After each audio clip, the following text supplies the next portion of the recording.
10:30 on WB17. It was opening day of the 1948 season, and I was just awed by the number of people that were in the stadium. It was a sellout of about 36,000 people. But the number of people and the noise they all made, I was just kind of, for a second or two, just standing in awe of all that, because, you know, I came from a town of around 1,000 people, and I had never seen that many people in one spot before. That was Richie Ashburn talking about his opening day experience nearly half a century ago, when he started his Phillies playing career way back in 1948. Good afternoon, everyone, and welcome to Remembering Richie, a special half-hour tribute to the man who touched so many lives in the Delaware Valley. Monday night, Whitey was at Shea Stadium to call the action between the Phillies and the Mets. Ironically, those are two of the three teams that Ashburn played for in his 15 years as a major leaguer. Unfortunately, it would be the last time we would hear him talk about the sport he loved so much. Fly ball right field. Husky over his head. That's going to score a couple.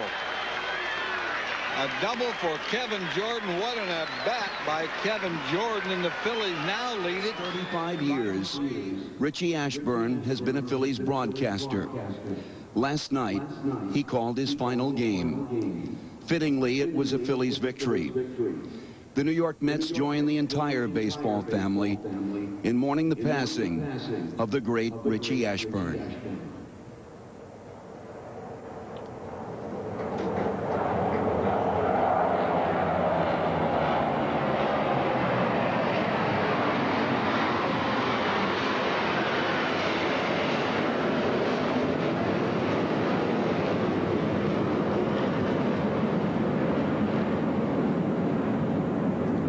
Thank you. And then on Thursday, there was a feeling of emptiness at Veterans Stadium. The Phillies returning home for a makeup game with the Giants, and for the first time since 1963, there was no Whitey in the home team's broadcast booth. Richie's partner for 27 years reread his beautiful poem, the same one Harry Callis had written for Whitey's 70th birthday. Ashburn's retired #1 draped with flowers in left field, and players and fans paid their respects. It was a difficult night for everyone, especially those who saw him at the stadium on a daily basis. The sweet smell of pipe tobacco, the charming hellos, the boyish laughter that we've grown accustomed to for years and years was gone. From the parking lot, drop his bags right there and just sign. I took pictures with himself, me and my friends. Nicest guy I ever met in my life. to the radio booth. It was hard for me to wake up today and know that I have to come in the booth and Whitey's not going to come in here tonight, you know? And, you know, I don't know how Andy and Wheels and Harry has done it. And all points in between. Every time these doors open up, I half expect to see him walk through them. He was a big part of our, we always, like this homecoming, with him not coming home is so hard. That's why we just miss him. Ice cream was probably his favorite thing. The people whose lives Richie Ashburn touched remembered their Whitey. His sense of humor, he would always clowning around with me, you know, and he was a hell of a gentleman, and I'm really going to miss him. And his whole routine around here is going to change up everything in this press box. I feel like I've lost somebody, you know. I mean, it's that tough. No matter whoever he ran into, he always had nice things to say, autographs, no problem. He was just the best, And I'm going to miss him. I'm really going to miss him. On Friday, our city came together. At Memorial Hall in Fairmount Park, over 20,000 people lined up to say goodbye at the public viewing. The Phillies team made a special trip. They came in uniform in honor of the man who played for the Phils from 1948 to 1959. And yesterday at Richie's funeral, the sun shined on Ardmore United Methodist Church. Former Philly great Mike Schmidt was there for the services. Also on hand were Lefty Carlton and John Kruk. Those who spoke moved everyone. Richie's longtime friend Harry Callis was a source of strength for friends and family. And Mayor Ed Rendell remembered how Whitey touched us all as well. And for 6 months, night after night, day after day, we lived with the game. And we have special memories of the game. Listening to it as we drive around in a car, listening to it as we sit sit on the beach, going to the game with our family. Everybody can remember the first baseball game that their father and mother took them to. And late at night, listening to games on the radio or watching them on television. A couple of days ago in the gym that I work out at, a 31, 32-year-old man came up to me and said, "I was horrible about Richie." He said, "I grew up every night with my little transistor radio under the covers, listening to the games." And he said, "Tell them," as if I can tell the Phillies anything, he said, "tell them to don't get rid of those West Coast games." He said those West Coast games were the most fun, listening night after night. And I grew up listening to Richie. He became a part of my family. And yesterday, a man left a transistor radio near Richie's casket.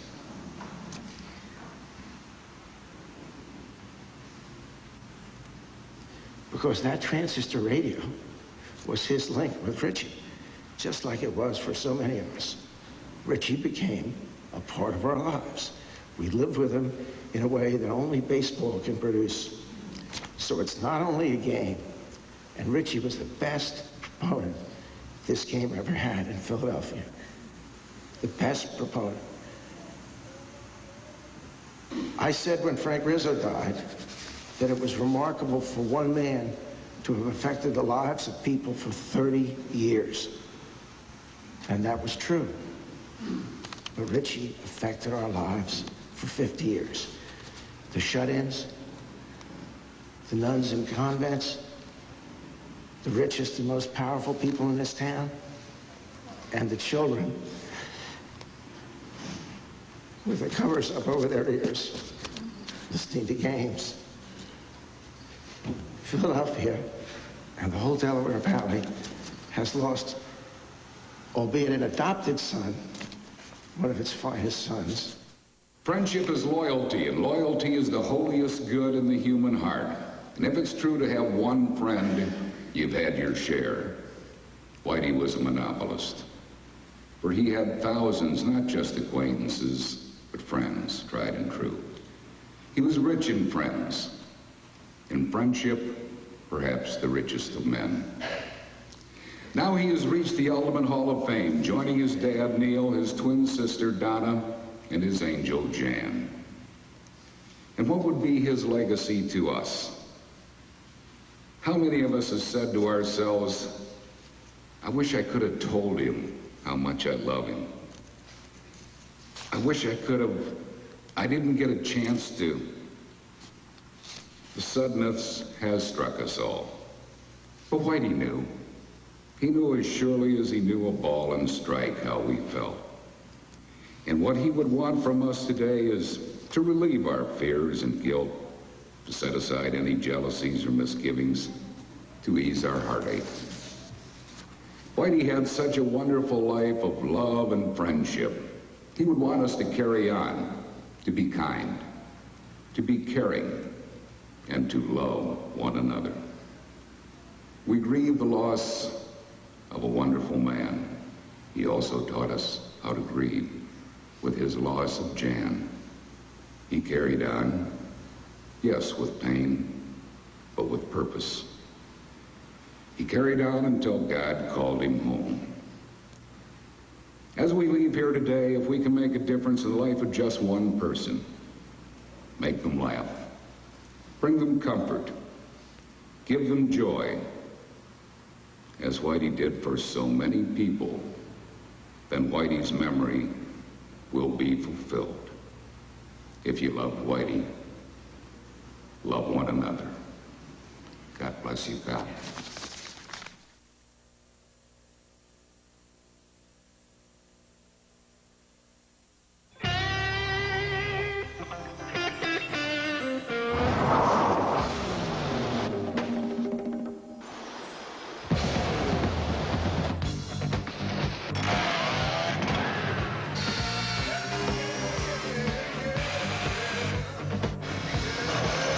In the world of tools, there's only one true craftsman. Craftsman makes anything possible. Yeah. This is what you won't get at Main Street Fitness. What you will get is a state-of-the-art facility with a full-service fitness department featuring nutritional guidance and body fat analysis, one-on-one personal training, and over 30 aerobic classes per week in our glass-enclosed aerobic dome. Main Street Fitness has a separate free weight area, over 30 pieces of cardio equipment, tanning facilities, and on-site parking.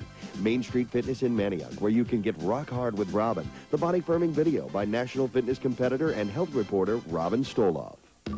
Did you know that anesthesia sometimes works differently in a woman than it does in a man? Or that heart disease is the #1 killer of men and women? Or if someone in your family has osteoporosis, you may have a 50-50 chance of getting it yourself. We know because it's our job to know. Allegheny University Hospital for Women. Now there's another sign that stands for you. One of the things I looked forward to on the day I pitched was riding the bus into the park on the road with Whitey, because it was jump on Nebraska time, because he was a big Cornhusker fan, and we enjoyed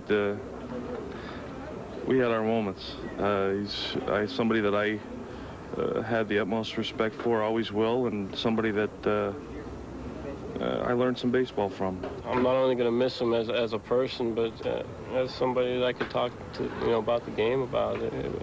He was a great person to be around. He was always smiling, always happy, and he had that certain character to him that was very unique to Whitey, and only to Whitey. And I think because of that, people in Philly and around the league, really appreciate him, respected him. I just remember watching the Phillies games when I was a kid, and Richie along with Harry Callis, and just how funny he was, and he had his own distinct humor. All you had to do was get his attention, and he would have a smile on his face and tell you a story. Yeah, his wit. He was a funny man. And the thing about his being funny was the honesty that went along with his humor. About telling how great he was and how, no player in the modern era could touch what he did. Reaction from major leaguers, both current and past, all of them someday hoping to accomplish what Whitey did, and that's make it to the Hall of Fame. The speedy Rich Ashburn, the player, got his start in 1948, played 12 years for the Phillies, winning batting titles in 1955 and 58. Nobody had more hits than he did in the decade of the 50s. After his run with the Fightins, he played for 2 seasons in Chicago with the Cubs and then with the Mets in 1962. Rich Ashburn had a lifetime batting average of .308. He was a 6-time All-Star and a shining star in the hearts of Phillies fans. Richie's plaque will forever hang on the wall in Cooperstown.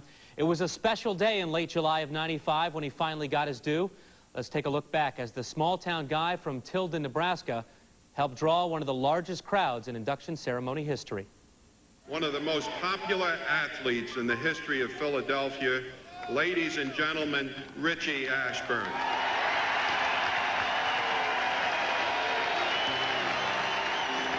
No 1 or 2 people could have done all this, and everybody that had a part of it, God bless them, especially the fans. You have made this the greatest day of my life. For Richie Ashburn, the wait was finally over. July 30th, 1995 was the culmination of a 15-year career and nearly 3 decades of wondering whether he'd be worthy for the Hall. I'll never forget at Cooperstown in '95, sitting with him at the Otesaga Hotel, and he looked out and he shook his head. He said, I don't know whether I belong here or not, as he looked at Ted Williams and, Joe DiMaggio and all those other people. And, everybody that was up there knew that he belonged there. And when you sense the feeling that day from the crowd to Whitey, it was so special. And I think he understood after that he belonged in Cooperstown. Whitey got a dress rehearsal of sorts for his big day at Cooperstown a week prior at Veterans Stadium. Famer, Richie Ashburn.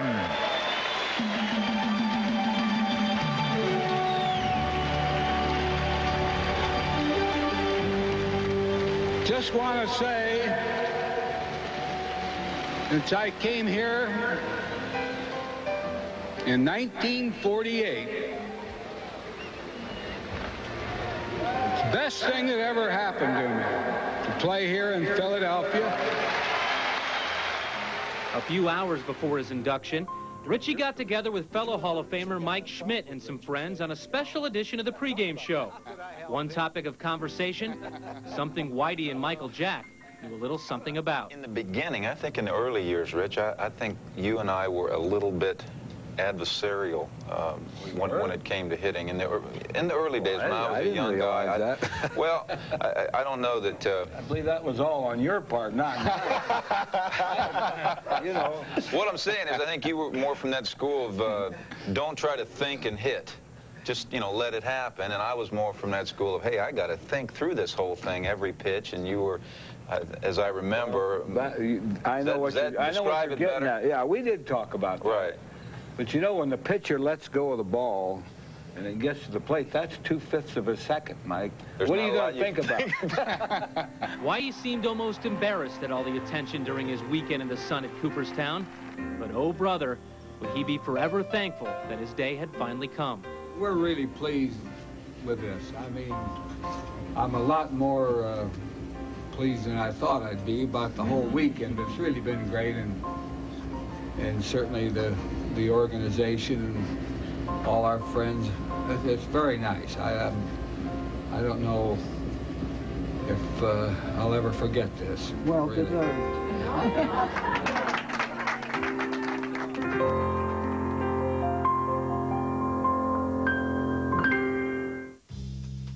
Anything in life that's worth going after is worth saving for. And there's just one place to go for the best ways to save. At Mellon, we have a full range of investment and checking options for you to choose from. Right now, you can come to Mellon for a deal this good. So stop by any of our offices or call us at 1-800-MELLON-24. Mellon, it's where you're going. So, what do y'all think about Wendy's new Southwestern Bacon Cheeseburger? Exquisite. The Southwestern sauce has a tantalizingly spicy imprint. Almost piquant. Get off your high horse, Jeb. I'd say more radiant than piquant. Lest we forget the freshly prepared beef and bounty of crisp toppings. In harmony with Colby Jack cheese and hickory smoked bacon. Try Wendy's new Southwestern Bacon Cheeseburger, the best of the Southwest. Hey, Cookie, what do you think? Don't ask me, cowboy. I just rustled a grub. When Richie Ashburn was the most valuable player of the 1962 Mets, he received as a gift a boat that he immediately took to his hometown of Tilden, Nebraska. And the first time he had it in the water, the boat sunk. And in typical Ashburn fashion, he said, well, I guess that's the appreciation you get for being the most valuable player on a team that lost 120 ball games. He was very, very bright. I remember I did a pregame show with Whitey one year, and we were kidding. I said, Whitey, I thought sure you'd go home to Nebraska and get into politics. He said, you know, I did too. He said, it's probably wise that I didn't, however, because he said, I would have wound up being involved with all that Watergate stuff. I said, well, now how's that? He said, hey, all those young guys were the politicians that I liked in those days. So he said, I did the right thing. The greatest of all happened, I guess, earlier this year when he asked me to be on a pregame show, and I said yes. And he counted down, and he started it, and he had a stopwatch in his hand.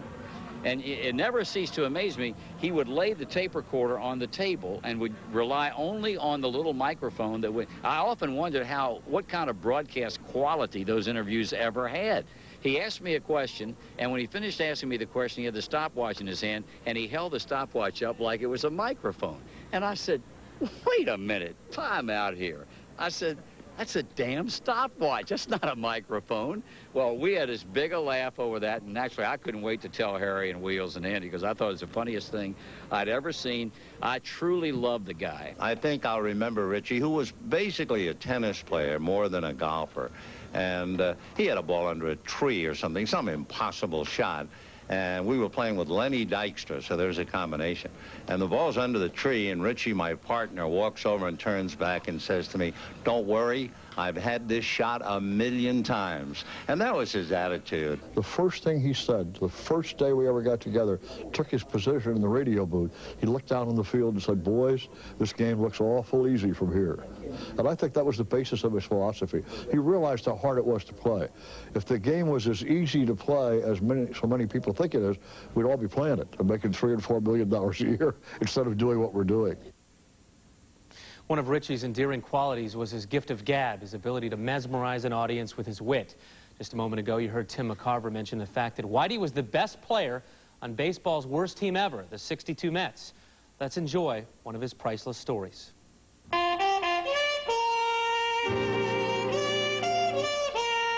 Marvelous Marv Thornberry. Marv passed away, I guess a year ago, but Marv and I were pretty good friends. We were playing the Cubs, bases loaded, 2 outs. Late in the game, we're trailing the Cubs by a couple of runs. Thornberry comes up and hits a triple with the bases loaded. 3 runs scored. And it looked like we were ahead in the game. Now, the only trouble with that was that all of us in the dugout noticed that Marv Thornberry missed touching first base. He missed it by 6 feet, didn't even come close. The Cubs saw it, of course. They call time. Pitcher takes the ball, flips it to Ernie Banks, who was playing first then. Banks steps on the bag. Umpire calls Thornberry out for the 3rd out. The runs don't count. Now, Casey Stengel didn't see this. He didn't see Thornberry miss first base, so Casey charges out and he's arguing with the first base umpire because, you know, nobody misses first base, or very seldom. And they're arguing back and forth, and pretty soon the second base umpire, Dusty Bogus looked like and acted like Santa Claus, but he came strolling over to the argument. He walked up behind Casey. He tapped him on the back and he said, Casey, I hate to tell you this, but he also missed second base. Well, Stengel was never at a loss for words, but he temporarily was stunned. But he looked around and he said to Dusty Bogus, he says, well, I know damn well he didn't miss third. He's standing on it. That was, you know, that was some of the things we went through that year. This is what you won't get at Main Street Fitness.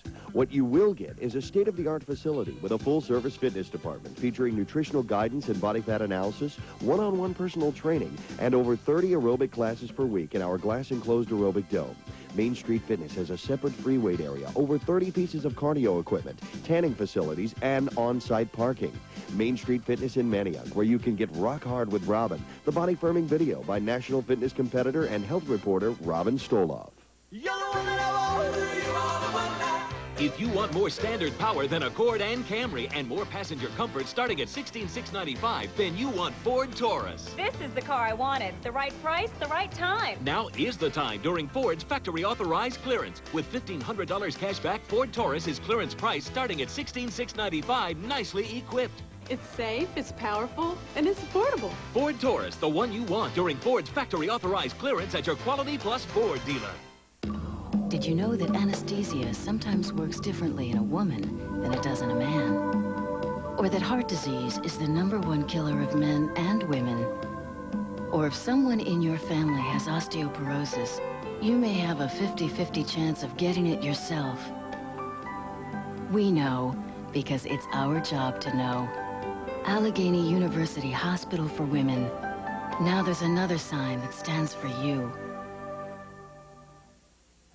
He wore #1 as a player, and you know, that's a number that we retired, and probably in the hearts of millions of Phillies fans, he'll always be #1. There was one constant.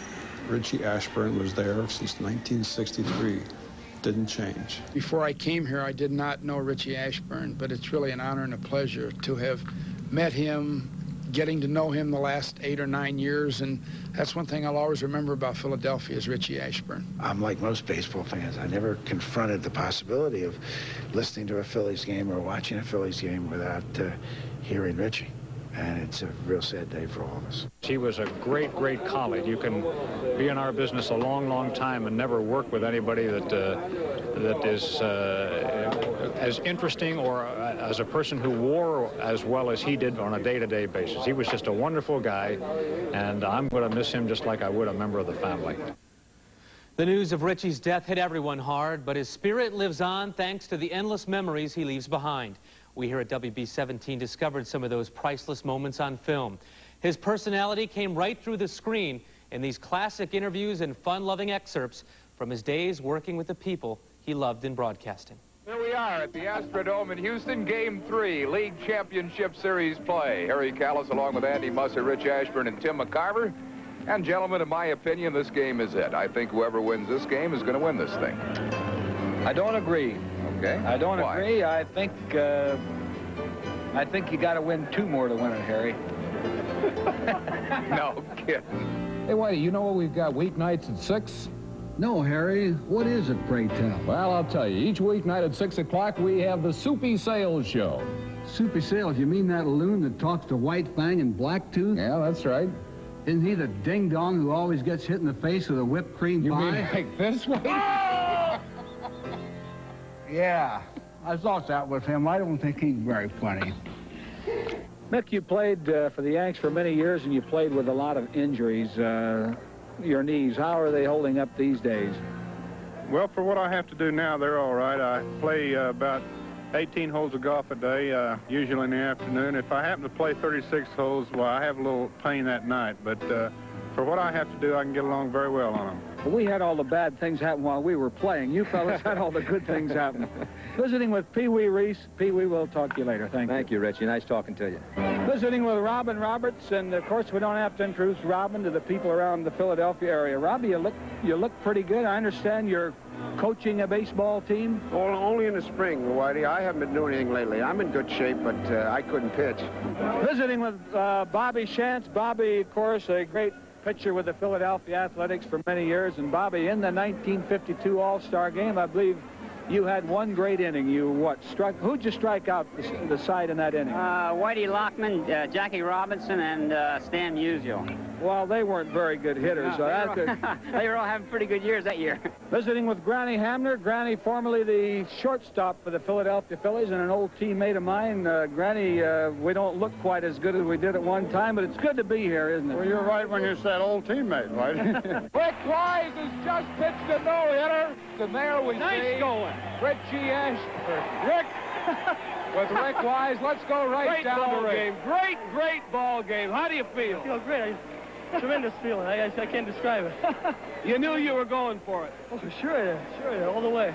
Did anybody mention it to you at all? No one said a word about it. I was aware of it all the time. How soon can you get your 3,000 sets? I know you're a little way from it, but you're going to take a good beat on it, I think, next year, won't you? Well, you never know. If I'm alive, like I said before, you never know because God tells you how long you're going to be here. So you never know what can happen tomorrow. I would say that if everything goes well, I should get it before the All-Star game next year. And as we thank some of the people who made this show possible, we would like to thank you for remembering Richie with us this afternoon. We leave you now with one final tribute to the man who captured our hearts and brought the Delaware Valley closer together.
This year, Nissan has performed a little magic on the new Altima. We made it roomier, we made it quieter, and we made it sleeker. But the real trick was making it for less. How? Sorry, magicians never reveal their secrets. The new Nissan Altima, starting at $15,000, $17,990, with a lot of stuff. Anything in life that's worth going after is worth saving for. And there's just one place to go for the best ways to save. At Mellon, we have a full range of investment and checking options for you to choose from. Right now, you can come to Mellon for a deal this good. So stop by any of our offices or call us at 1-800-MELLON24. Mellon, it's where you're going. You gotta stay in control! Now during the Chevy Big Value, Big Savings event, you can get 2.9 APR financing or cash back on a roomy Chevy Blazer. Blazer helps give you driver control on most any road surface. And that's a little security in an insecure world. There's great offers on other cars and trucks, too. There'll never be a better time to get a 97 Chevy than during the Chevy Big Value, Big Savings event. Right now, get 2.9 financing or $1,500 factory cash back at your local Chevy Geo dealer. Get complete game coverage, extensive highlights, and post-game reaction from Coach Rhodes and the players on Eagles Wrap, Tuesday at 10:30 on WB 17. The members of District Council 47 are extremely special, but the one thing that they have in common is that they all want good quality health care for themselves and their families. We looked at a whole variety of different plans, of different options, different companies, and we came up with what we think is the best. That's Independence Blue Cross. Go all blue with Keystone Health Plan East, Personal Choice, or our traditional coverage from Independence Blue Cross and Pennsylvania Blue Shield. The folks you can lean on. What's nice for working mothers here is the new Kids Center. It fosters a family atmosphere. Today, we're going to read The Rumble in the Jungle book. See Muhammad, see George, see Muhammad clobber George. And our children learn skills we don't know how to teach. Wait a minute. You got to go to the body. You got to work the left hook. You understand? They're getting nutritious meals.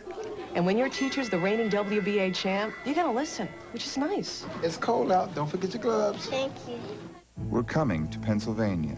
We're coming to give you a month of free electricity. We're coming to give you guaranteed savings on your electric rate. We're Connective Energy, a division of Delmarva Power. And now you can choose Connective Energy, but you must call right away. Only 5% of power company customers in Pennsylvania will be allowed to switch. So call now for guaranteed savings and a free month of electricity. This is your chance, so choose Connective Energy.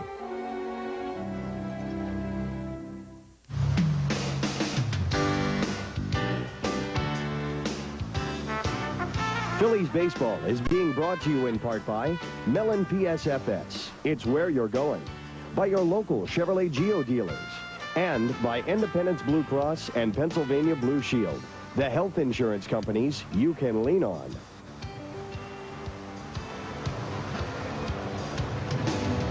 Hi, everybody, from Veterans Stadium. Harry Callis with Chris Wheeler and Andy Musser. Final game of the series between the Phils and the Cincinnati Reds here at the Vet. Reds have had the Phillies number this year as they did last year. The Phillies are 3-7 against Cincinnati, and this will be the final game. Umpires are out at home plate. The lineup cards have been exchanged at home plate. And the Phillies are taking the field on a beautiful afternoon here at Veterans Stadium. Steve Ripley will call the balls and strikes today. Mark Hirschbeck at first. Brian Gorman at second, and Charlie Williams will umpire at third. Jack McKeon taking over for Ray Knight as manager of the Cincinnati Reds. After Knight was fired, McKeon has the Reds playing .500 ball under him. They are 24-24.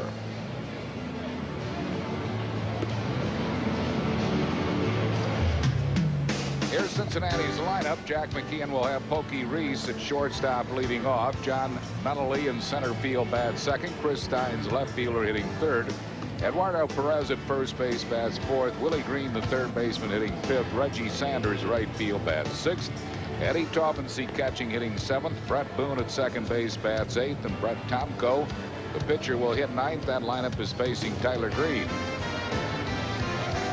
There's There's Tyler Green, who had an outstanding game his last time out against the New York Mets in that 1-0 game at Shea Stadium. There are his overall numbers, and he seems to be getting more and more arm strength as the time goes along. See, he tied his career high with 9 strikeouts in that game Tuesday night in New York. The Phillies have a lot of hope for Tyler Green for the rest of this year and next year. So Tyler Green, the 27-year-old first-round draft pick of the Phils in the June '91 draft. Defensively behind Tyler, it'll be Kevin Jordan at third, Scott Rowland getting a well-deserved day off, Kevin Stocker at shortstop, Mickey Morandini second, Rico Brogna at first, Mike Lieberthal catching, Billy McMillan in left, Midray Cummings in center, and Tony Barron in right. Pokey Reese leads it off for the Reds. He's hitting at .226. 1 ball and no strikes to Pokey Reese. For Green, key to his performance is control. He does not have a real good strikeout walk ratio.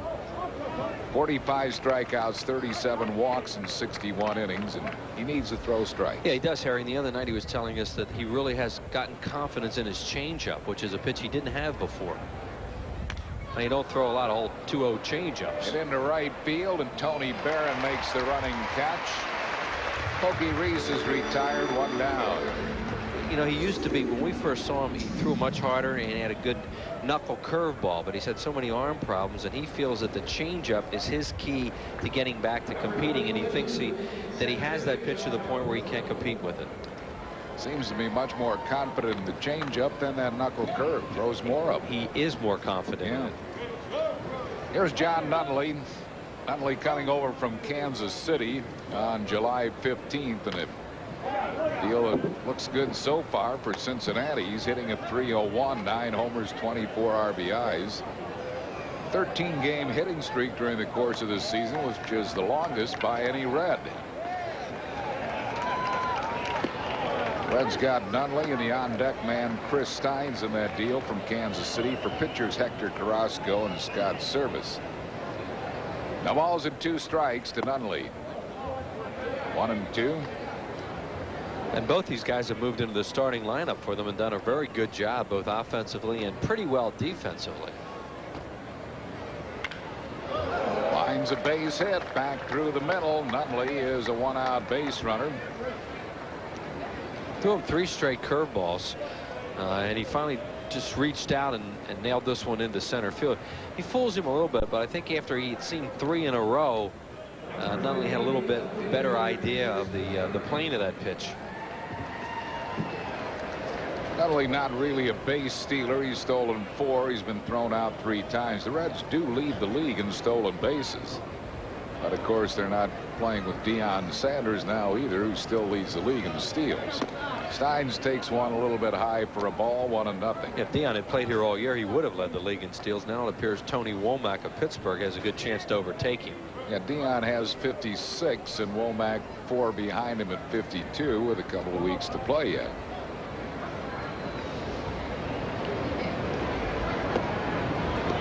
Two balls and no strikes to Steins, who's batting at .355. This guy has a very open stance. He goes into the ball. They had a little bit of luck trying to get inside on him, but he appears to be fairly quick.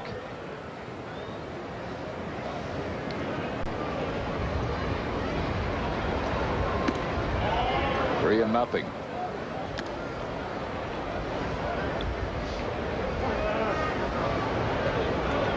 Steins is 24 years old from Boca Raton, Florida. Spent most of this year at the AAA level. 3-1. Tyler Green has never faced Cincinnati before. This is his first appearance against the Reds. Nunley back. He's at first with 1 down here in the top of the first. That's Green's a little better move, and he has one even better than that. Tyler Green can pick anybody off first if they wander off too much. He's one of the best right-handed moves in the league because his feet are so quick. Runner goes, pitches inside. It doesn't matter. He walked him. So the Reds with 2 men on base and 1 out for Eduardo Perez. Phillies pitching in the second half has done a lot better job in limiting the number of bases on balls. They no longer lead the league in walks, which they did almost the entire first half of the season. That's the 577th walk issued by the staff. Far too many, but they've been getting better at it. Florida leads the league, surprisingly, in issuing walks. It is surprising because you look at their starting pitching and you think how good their starting pitching is, that they wouldn't have that many walks and be able to be where they are, where they have a heck of a shot to be the wild card team. Yeah. Eduardo Perez hitting at .264. And they're staying right on the tail of the Atlanta Braves, too.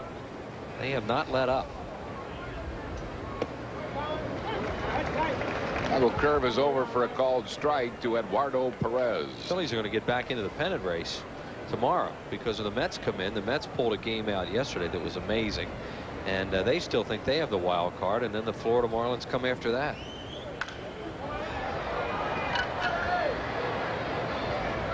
And of course, the final homestand of the season will bring to Veterans Stadium, Atlanta and Florida. Yeah, you never know. Those games could be important. They very well could be. It also will be a barometer for the Phillies on whether or not they lose those 100 games or not, because they're trying not to. At one point, it seems certain they're going to have some tough games coming up in the last 2 weeks of the season against teams that need to win.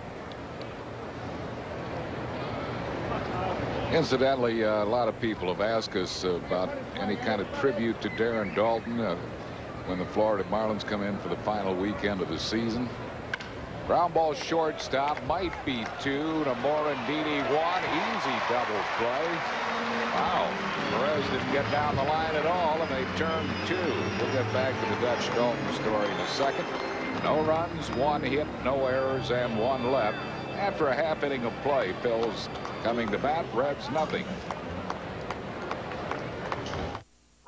Why does Bell Atlantic 9X Mobile have the most advanced digital network on the East Coast? So your cell phone will work here. It works way out here and here. In fact, to ensure that you'll have enhanced voice clarity and privacy, we built a digital network of monumental proportions. After all, a cell phone is only as good as the network it's on. Choose Bell Atlantic 9X Mobile. Announcing Ford's factory authorized clearance. Best time of the year to buy. Now is the best time to get the one you want. Like Ford Escort with low 2.9 financing for 48 months or $1,000 cash back. Or get a Ford Ranger with 2.9 financing or $1,000 cash back. Big selection, big savings. This is our biggest event of the year. I would hurry. It's back, it's big, it's what you want. Ford's factory authorized clearance at your Quality Plus Ford dealer. You're the one that I want. Nobody does it like you. For high traffic areas, there's the deep cleaning power of the Hoover Steam Vac Deluxe with 5-brush agitator. Nobody does it like you. Terry Francona's starting lineup for the Phils this afternoon. Meadray Cummings center field. Mickey Morandini second base. Billy McMillan a late entry into the lineup in left field. Kevin Jordan third base. Rico Bronya will be at first base. Mike Lieberthal catching. Tony Barrett in right. Kevin Stocker the shortstop. And Tyler Green pitching. They're facing Brent Tomko, a good-looking young right-hander. There is Tomko, made his major league debut against the Phillies and pitched very well in that ball game. He happened to run into Kurt Schilling, who struck out 11, and he lost it 2-1. There are his overall numbers. Pretty good numbers. 10-6 for a rookie pitcher, and he pops up Meadray Cummings on the first pitch. Pokey Reese waits and puts it away for out number one. Cummings out on one pitch, and that'll bring up Mickey Morandini.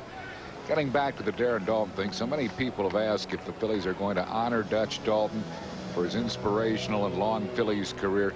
It's not going to happen this year. He's involved in tough games, and it was discussed with Darren. And Darren and the Phillies have mutually agreed that such an event should take place after his playing career has ended.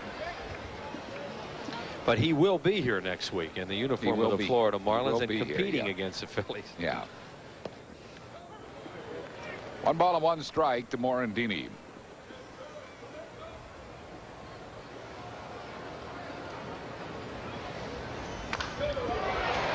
That's hooking foul, right field side. 1-2 the count to Mickey Morandini. He broke his bat. He'll get a different one. Tomko is 24 years old. Comes out of Florida Southern. Big guy, 6'4", 215. A 95-round draft pick. Second round in June '95. He was a second-round draft pick in that draft. And has had a pretty good rookie year. There's your Nissan scouting report on him. When we saw him in that first game in Cincinnati, he had a very good fastball. There it is, low 90s fastball. Has added a slider, curve, changeup, and like many guys, when he's up in the strike zone, he gets into trouble. 2-2 it holds to Morandini. Belated birthday wishes to Dave Hunter in Spring City from his mom Marion and from us.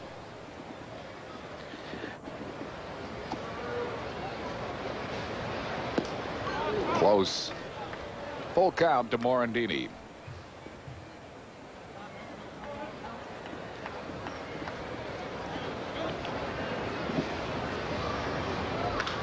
Fouls that one out of play.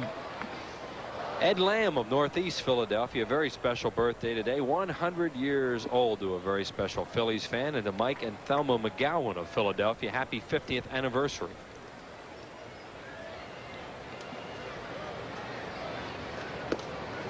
Morandini is aboard with a walk. And it will bring up Billy McMillan. McMillan hasn't played in a while. Had a death in the family, which has kept him away from the ball club, and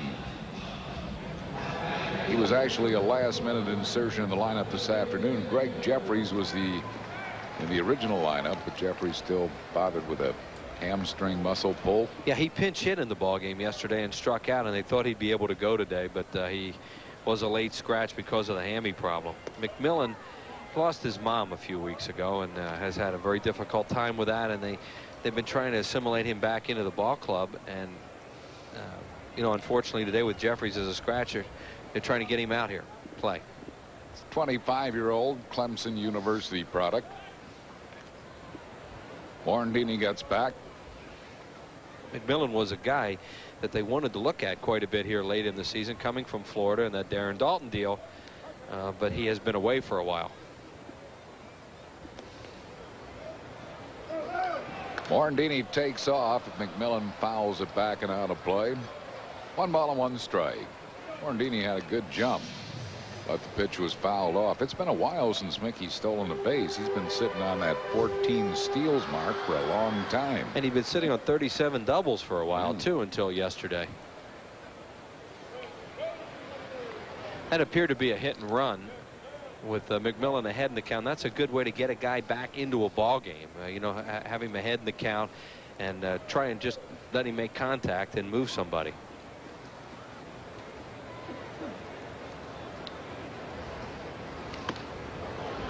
Up and in, 2 balls and a strike. As Tomko has the most wins for a rookie pitcher for Cincinnati since Tim Pugh won 10 in '93. Their all-time rookie record by a pitcher for wins, 20. Tom Browning. Morandini goes again, swing and a miss. Taubency's throw right on the bag. Strikeout, double play.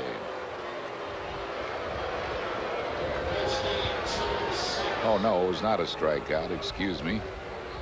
Strike 2. Morandini erased. 2 balls and 2 strikes to McMillan. As Harry said, the throw's right on the back. It's a little high, but a quick tag there by Pokey Reese. Morandini thought he was safe. It was tough to tell on that replay.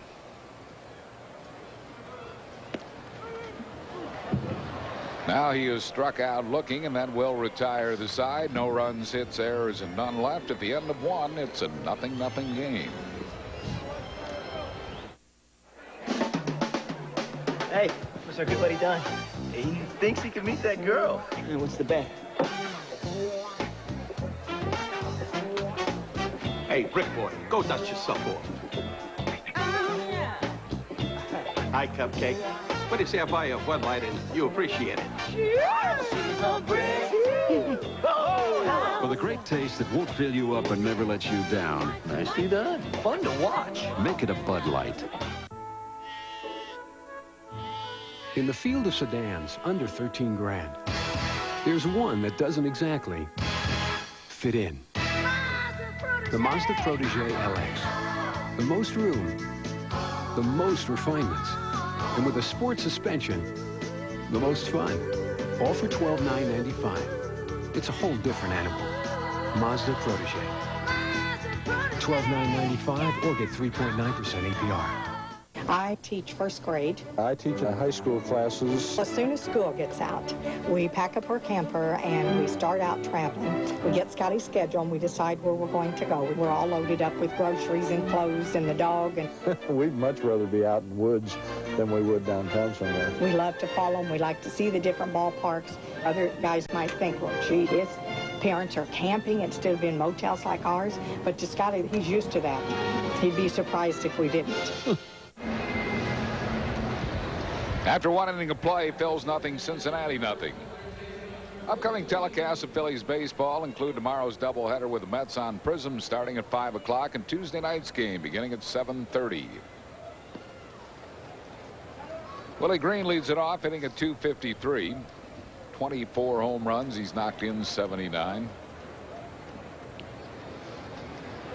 Leads the team in homers and in RBIs. 2 balls and no strikes to Willie Green. Willie Green's a player that the Reds have felt for several years had power and was going to have a breakthrough year as far as power goes. Defensively, he's not a real good defensive player. He's okay.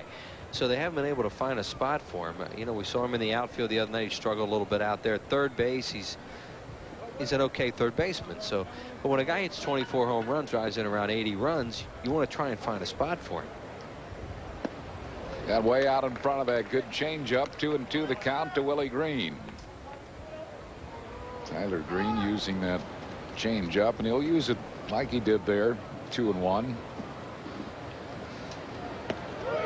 Struck him out. First strikeout for Tyler Green. 1 down here in the second. Changeup makes him a 3-pitch pitcher. The fastball, the curveball, and the good changeup. Now here's the curveball.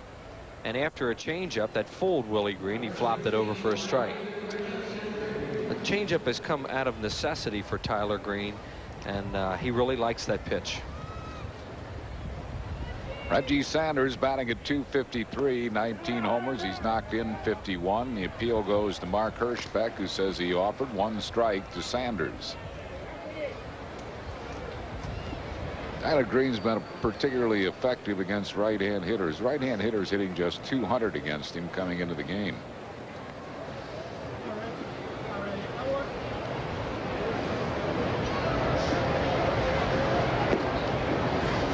One ball and 1 strike to Reggie Sanders. Birthday wishes today to Eleanor Scardino of Hamilton, New Jersey, who's 70, and Johnny Murray of Brigantine, New Jersey. Pops a foul coming back and out of play. 1-2 the count to Reggie Sanders.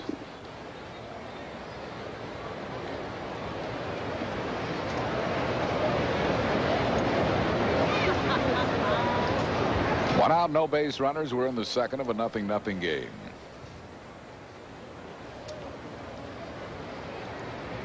A little bit high with a fastball. 2-2.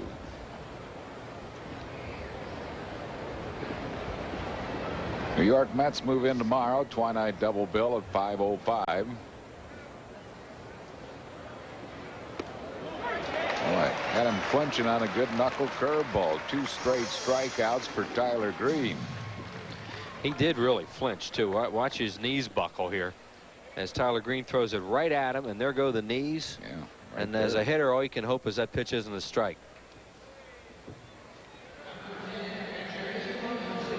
Well, when he first came out of Wichita State, that was his pitch, that devastating knuckle curve. It's not quite what it was when he first came out of college, but it's still there, as we saw. Morandini throws out Taubinson, and that'll be it for Cincinnati here in the second. No runs, hits, errors, and none left. We go to the bottom of the second. It's a 0-0 game. Wedding bells bells are ringing on the WB. Will you marry me? On a very special season premiere. I've always dreamed of having a wedding like this. But not everyone's ready to walk down the aisle. Mom, do you hear how weird that sounds? We have to go. What's going on? This is a wedding. It's supposed to be fun. I hope you two are having fun because nobody else is. So it's not just the ugly dress. Do you want a piece of me? It's the season premiere of Seventh Heaven. Season premiere Monday at 8 on WB 17. Your nephew. What could he be up to right now? Hanging out, pondering the mysteries of the universe, growing up much too fast. Well, now's the perfect time to find out. MCI introduces 5-cent Sundays. 5 cents a minute. Every minute of every Sunday, if you're an MCI customer. And if not, call 1-800-SUNDAYS to become one. You've been smart to hold off buying a new car because the Dodge Big Summer Clearance plays right into your hands. You see, it's even bigger than you might think. On Neon and Stratus, get $1,000 cash back. On Intrepid, get up to $1,500 cash back. So hurry to the Dodge Big Summer Clearance, because if you haven't figured it out already, it's big. See the friendly Dodge dealer near you. The Phillies say thank you in a day full of prizes and surprises. It's Fan Appreciation Day, Sunday, September 28th at 1:35, when the Phillies play the Florida Marlins with Darren Dalton. Call 463-1000. Bottom half of the second inning, Kevin Jordan leads it off. Scott Rowland getting a day off, and Evans knows the rookie deserves a day off. Scott has played not only just about every game, but just about every inning of every game. And he's never played this much in his life. You know, players that have been in the minor leagues and then come to the big leagues, even though they don't want to admit it sometimes, you do start to wear down a little bit this time of the year. Kevin Jordan lost a high foul. It's going to go out of play. Scott Rowland is big, strong, young. He has everything going for him, but he's probably just a little bit tired right now and is not catching up to a lot of pitches that he caught up to earlier and will catch up to again. Jordan batting .262. Our trivia question of the afternoon brought to you by the new Dodge. When the Phillies won the National League Eastern Division in 1976, 78, 80, and 83, they did it with a different second baseman each time. Can you name the 4 different second basemen? 76, 78, 80, and 83. Well, we'll try. Cues a one-hopper to Eduardo Perez, who still makes the play. Good recovery by Perez on the spinning cue shot off the bat of Kevin Jordan. Kid around, say a ball spins like a top sometimes. That's exactly what that did. A right-handed hitter right off the end of the bat on AstroTurf, and it ate Eduardo Perez alive, but he still made a heck of a play. Look at it. That ball just came up spinning. Now he finally picks it up, and Tomko covered right away, and they nailed Jordan. I'll bring up Rico Brogna hitting at .249. Brogna with 19 homers, one of them coming off Tomko, and the Phillies' 2-1 win over Tomko at Synergy Field.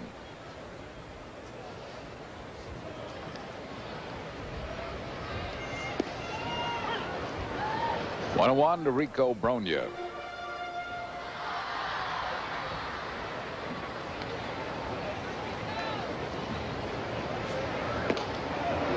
Missed the fastball, 1 ball and 2 strikes. And fastball 94. Tomko's been to high 90s with his fastball.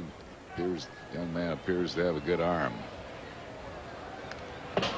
We were all surprised after his major league debut, in which he pitched well, but Schilling outdueled him 2-1 and sent him down after that game. Yeah, they had a numbers problem at that time, and they sent him down for a little while, but they were very impressed with him. The Phillies players were impressed with him. I remember that they were talking pretty highly about him after the game. Line drive. Oh, what a great grab by Brett Boone. Boone, for the 3rd straight year, is probably going to lead the league in second baseman and defense. in fielding percentage. That's a great play by Brett. One of these days he ought to win a Gold Glove too. Yeah. With all those numbers that Harry just mentioned, Brett's never won a Gold Glove, and that was a tremendous reaction play. A line drive on one hop, full extension, and throws him out. Those plays are routine for him.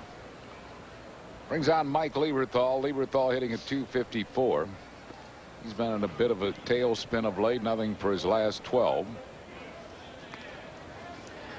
George Goldschmidt of Northeast Philadelphia. Happy birthday number 75. Belated 90th birthday to Glenn Smith from Lebanon.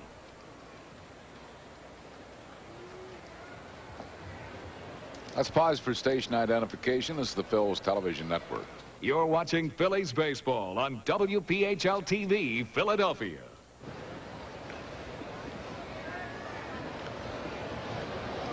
2 balls and no strikes to Lieberthal with 2 outs and no base runners. 3-0.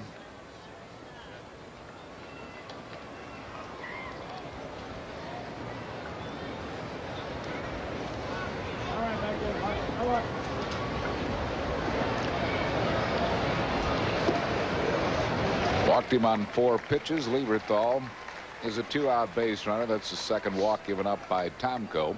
This copyrighted telecast is presented by the authority of the Phillies and may not be reproduced or retransmitted without the express written consent of the Phillies and WPHL TV. Tony Barron, the batter, he's hitting at .271.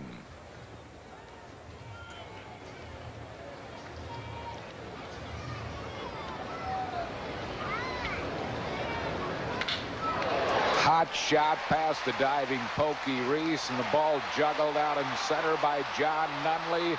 Lieberthal will hold at third. Ball juggled by Brett Boone, but it's a hot potato. But the Phillies have runners at second and third. There will be a hit and probably an error on Nunley. Yeah, they'll give an error on Nunley to allow the advance by the base runners. John Vukovich wanted to bring Lieberthal, but Lieberthal is running as hard as he could. He just couldn't do it. And then, of course, Brett Boone fumbles a relay, but you don't know that's going to happen. Here's Nunley trying to cut the ball off and then bobbles it. That allows Lieberthal to go to third, Barron to second, and that's where the error is charged. He did a good job, though, getting on that in a hurry after he bobbled it. Brings up Kevin Stocker, who's hitting at .264. First base is open, but Tyler Green is a good hitting pitcher. And managers hate to walk the 8-hole hitter in the second inning, you know, unless they're facing a pitcher that they're worried about being shut out. 1 ball and no strikes to Kevin Stocker. You will see it happen sometimes if there's a real strong pitcher on the other side and you think, gee, we may not get much today, so I'm not going to give up anything cheap with 2 outs. But you don't see them walk that 8-hole hitter often this early.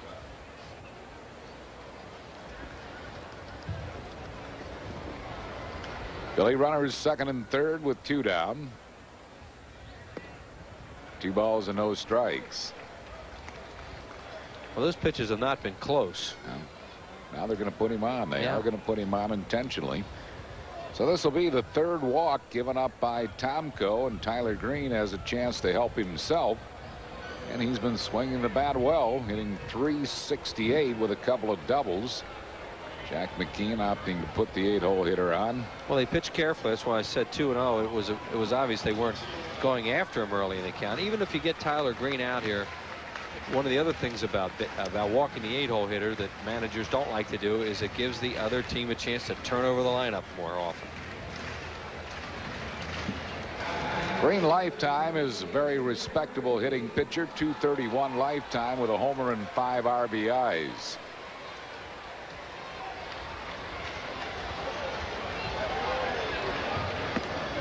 Took a pitch for a strike. 0-1 to Tyler Green. Tyler's been seeing a lot of breaking balls lately, and he almost was defensive there. He got a first ball fastball, and he was taking, and probably sorry about that because he can hit some fastballs. Got the breaking ball, nubs the ground ball to Boone, who throws out Tyler Green, and that'll be it for the Phils in the second. No runs, 1 hit, 1 error, 3 men left. After 2, 0-0. Looks like a bad B movie, for crying out loud. So I said to the guy, maybe I ought to direct the scene. You know what I mean? But he wanted to do it himself, and the whole thing went to dump.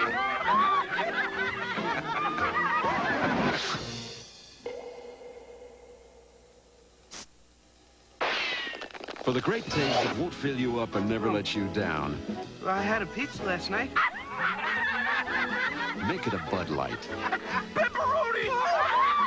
Like I care. If you've been postponing the purchase of a brand new truck, the Dodge Big Summer Clearance plays right into your hands. You see, it's even bigger than you might think. With up to $13.50 off on a Dodge Dakota or up to $11.85 in package value discounts on a Dodge Ram. So hurry to the Dodge Big Summer Clearance. Because if you haven't figured it out already, it's big. See the friendly Dodge dealer near you. Anything in life that's worth going after is worth saving for.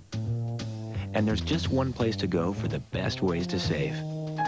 At Mellon, we have a full range of investment and checking options for you to choose from. Right now, you can come to Mellon for a deal this good. So stop by any of our offices or call us at 1-800-MELLON24. Mellon, it's where you're going. Buying a new wet dry vac? Remember, only one has 2 separate tanks. One for wet, one for dry. So it never leaves a mess in the tank. Nobody does it like you. Well, the final homestand of the season brings the vet, the Atlanta Braves, and Darren Dalton, Jim Eisenreich, and the Florida Marlins. Braves in 23rd, 24th, and 25th. Marlins in the 26th, 27th, and 28th. Order your tickets for that final homestand by calling 215-463-1000 or stop by the Center City ticket office at Mellon PSFS, Broad and Chestnut Streets. Brett Boone leads it off. He's hitting at .221, 1-0. We talked about Boone's fielding. He's only made 2 errors. He's got a chance to set the National League record for highest fielding percentage. 100 or more games by a second baseman. So what is it, a fielding award or an offensive award? He should win a Gold Glove one of these years. Yeah, that's Ken Boswell of the 70 Mets and Jose Oquendo of the 90 Cardinals.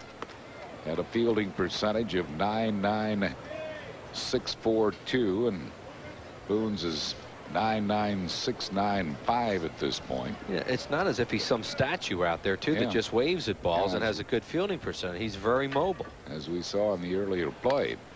Line drive right field, but Barron there, and Brett Boone is retired. He's hit a lot of line drives to right in this series. Well, it looks like he's maybe trying to cut down this swing a little bit. That's always been the knock on Brett offensively, and he's had a tough offensive year. Brett Tomko, the pitcher, is hitting at 107. Our trivia question of the afternoon brought to you by the new Dodge. The Phillies won the National League Eastern Division in 76, 78, 80, and 83. They did it with 4 different second basemen. Can you name the 4? 1976, Dave Cash. AC is correct. 78, Ted Sizemore. Ted Sizemore is also correct. Chopped up the middle. Kevin Stocker fields behind second. Throws out Tomko, 2 down. Number 80. 86, Manuel Trio. Manny Trio. Wasn't he the MVP of the LCS? Yes, he was. Yeah. And in 1983, your pal and mine, the Sweet Pea, Joe Morgan. Very good, Wheels. Cash in 76, Sizemore in 78, Manny Trio in 80, and Joe Morgan in 83.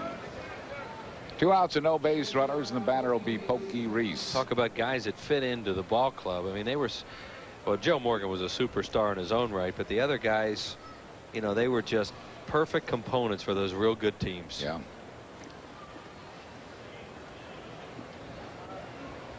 Pokey flied out to right his first time up. 1 ball and no strikes. Happy anniversary, number 58, to Ernest and Anna Scalzo from Roxborough.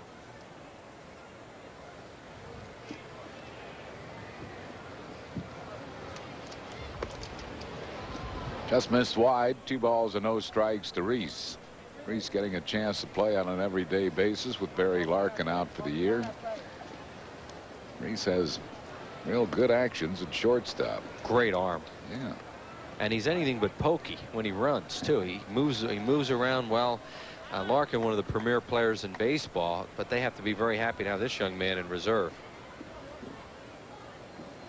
24 years old, out of South Carolina. 3 balls and a strike to Pokey Reese.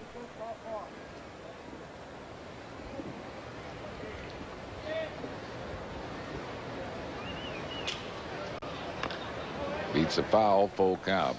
Doubleheader with the Mets tomorrow at 5:05.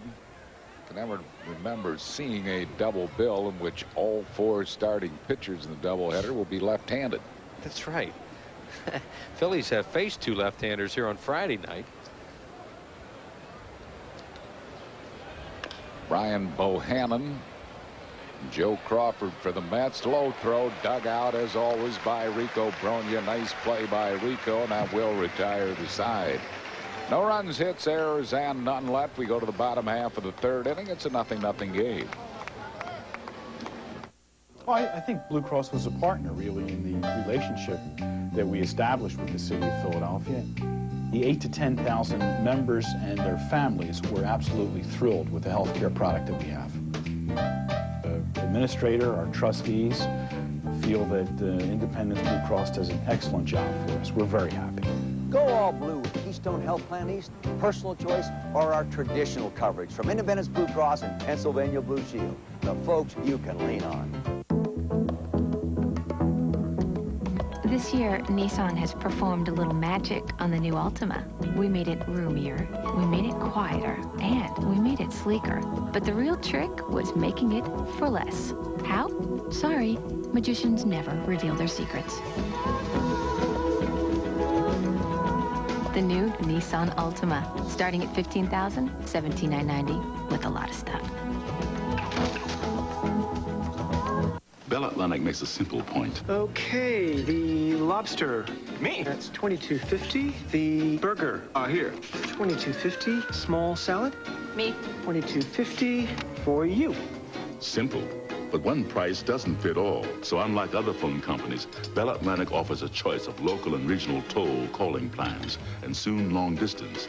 Plans for people who call a lot and a little. Your coffee, madam. That's gonna hurt. That's $22.50.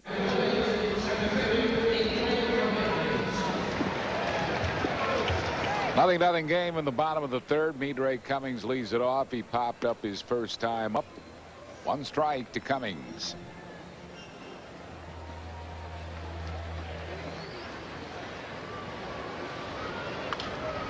Pops a foul, coming back and just below us.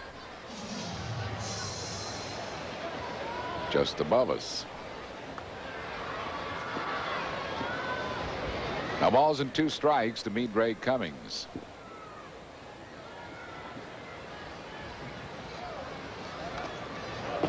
Check swing foul, still 0-2. 0-0 game. We are in the bottom of the 3rd. Both teams, the Reds and the Phils, struggling offensively. Reds have the lowest team batting average in the league at .252. Phils the 2nd lowest, and Reds have scored the fewest runs. The Phils the 2nd fewest. That goes Perez to Tomko. 1 down. Phillies baseball is being brought to you in part by Toyota. Every day belongs to you. Make it count. Toyota every day. By the Pennsylvania Lottery. Lottery proceeds benefit older Pennsylvanians. And by Brewery Fresh Budweiser, the official beer of Major League Baseball. This Bud's for you. Mickey Morandini walked his first time up and slices a fly ball left field. Foul ground. Good play by Chris Steins in foul ground for out number 2. Steins had a long run for it, made a nice play. Steins, a guy getting a chance to play in the major leagues and making the most out of it. Down with his sunglasses, a long run towards the line, and catches it just before he slams into the fence out there. Ball girl had to scurry to get out of the way of the left fielder, and she did. She was trying to gauge which way he was going and then make sure she went the other way. Billy McMillan was called out on strikes his first time up and lost a high pop to shallow left. Shortstop Pokey Reese puts it away. A quick inning for Tomko. No runs, hits, errors, and none left.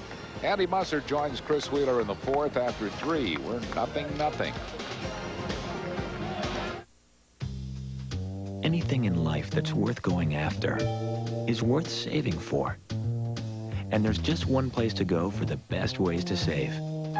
At Mellon, we have a full range of investment and checking options for you to choose from. Right now, you can come to Mellon for a deal this good.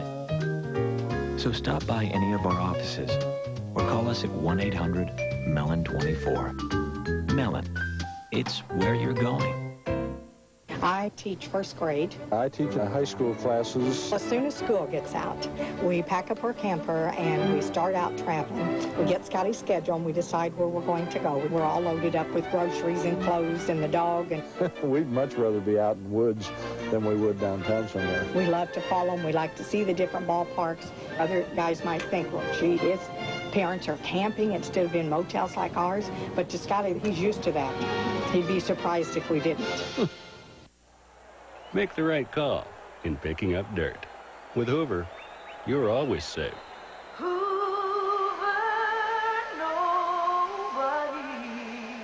ball! Your move? Hoodlum is filmmaking on a grand scale, thrilling, an electric three-prong attack, and Fishburne is fierce, magnetic, irresistible, says the Los Angeles Times. Get ready for your final thrill. Hoodlum, rated R, now playing. Travel provided by U.S. Airways. U.S. Airways offers the only daily non-stop service from Philadelphia to Rome, Italy. John Nunnally, who has the only hit for Cincinnati, leads off the fourth inning. Takes that one low and in. The first pitch had been a strike. It's 1-1 on Nunnally. His single to center field back in the first inning is the only hit that Tyler Green has given up.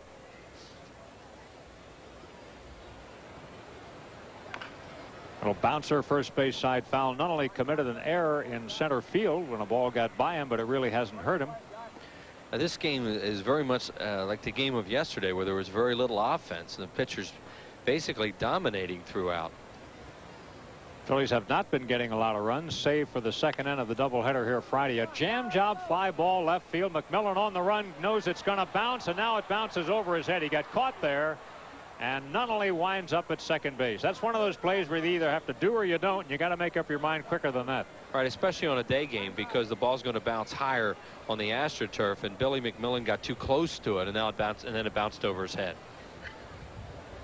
The old Sunday hop here at the bet. Yeah, here it is. At this point, he can't catch it, but he also is not going to be able to prevent an extra base out of it. But he did go back and grab it. Sometimes those things will bounce even further. You see a triple or an inside the park home run. If you're going to see a triple or an inside the parker, that's the way those are the kinds of balls that they occur on. Here's Steins now, and he walked first time up. He takes inside for a ball. Phillies would like to send their best along to the Henry Spalding family. Henry recently lost his wife, Violet. That would have been her 70th birthday on the 16th of this month, and their 52nd anniversary on the 17th. So we send our condolences and best wishes along to Henry and his family. That's a foul ball. That was a swing of a man trying to give himself up. Yeah, you bet. He tried to inside out that ball to the right side. It looked very awkward the way he did it, but he made an effort. Well, I think both these teams are playing like they'd like to get that first run. You know, when you're in the fourth inning and there haven't been any posted, the first one's going to look big. That's what happened in the game yesterday. Now here's a bunt. He wants to do it on a bunt. But that's a foul ball, so it's 1-2. He'll go back to swinging now. It appears they gave him a bunt then after he had a weak swing trying to move him over, because that was a flat-out turnaround, give yourself up sacrifice type bunt, not one where you drop it at the last second, try to take the defense by surprise.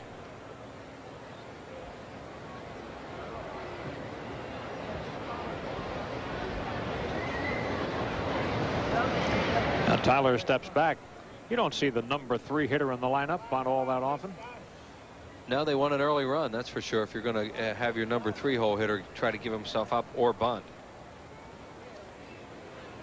Well, the Reds don't have a lot of thunder in their lineup. They're very similar to the Phillies. They need to manufacture runs. There he had another give it up swing and not able to get it done.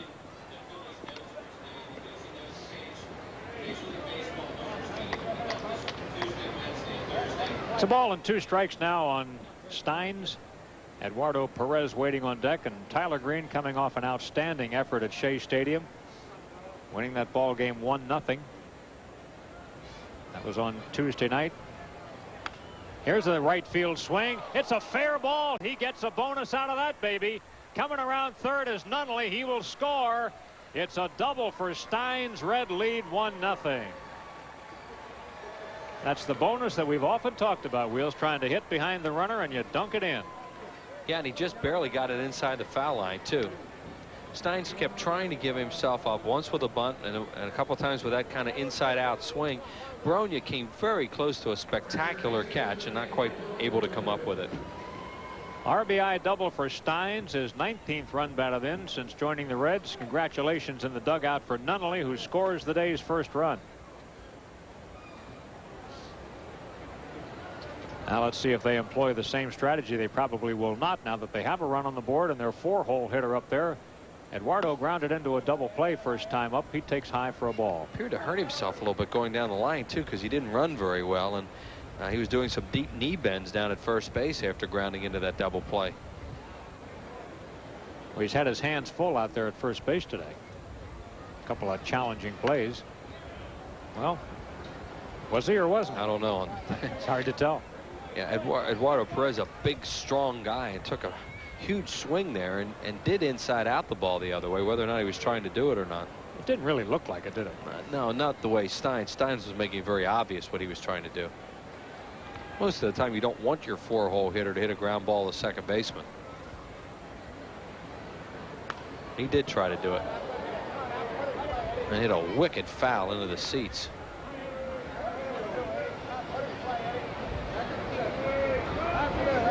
These Reds have been playing good ball since McKeon took over. In fact, they are even now, 24-24. He took over on the 25th of July when Ray Knight was dismissed.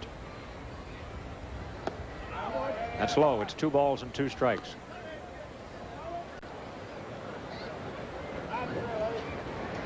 Here's that first at bat. See, he's really laboring going down the line and was out by a mile. And then when he got down to first base, you could see that he was in pain. 2-2 pitch. Got him with an off-speed delivery. Tyler gets his 3rd strikeout. That was a curveball from Tyler Green. And Perez, with 2 strikes on him, is not into the hit the ball the other way mode. If he had been, he might have made contact with this. But he's in a pull swing as he opened up there and swung and missed. Now Willie Green was called out on strikes in his only at bat today, and the sun breaks through here at the vet. Outside to Green, Willie is the club leader in homers and the top man in RBIs on his ball club. He has 24 homers, 79 runs batted in. Happy anniversary number 46 to Bob and Harriet Bletz from Pensacola, New Jersey. Harriet Bletz and Pearl Decker are 2 of the very nice ladies who are season ticket holders here at the vet that drop off goodies in the booth over the years, and we wish them the best today. I think we each have an extra inch on our waistline thanks to those 2. It's Terry Francona looking on. His team's been a little bit of an offensive funk lately. It's been a very difficult week on everybody, and I think the players have been affected by it also. You know, Wheels, I was going to say to you, as a result of you and me both wearing contact lenses, my lenses have never felt better than they have this week. You know, tears are good for lenses. Yeah, you didn't need any drops, that's for sure. Nope. This week. Down to third base, and it gets on by a little squirter off the fence. Coming around third is Steins. He scores the 2nd run. Willie Green gets his 80th RBI. 2-0 Reds. Yeah, that's been a tough inning for Tyler Green. You know, they haven't hit the ball hard yet. The blooper to left, the little inside out humpback liner down the first base line. Now this one right off the end of the bat of Willie Green. Kevin Jordan can't get there, and that turns into an extra base hit. So 3 doubles in this inning, and they haven't hit one yet, but they're on the board. So he's at second base now.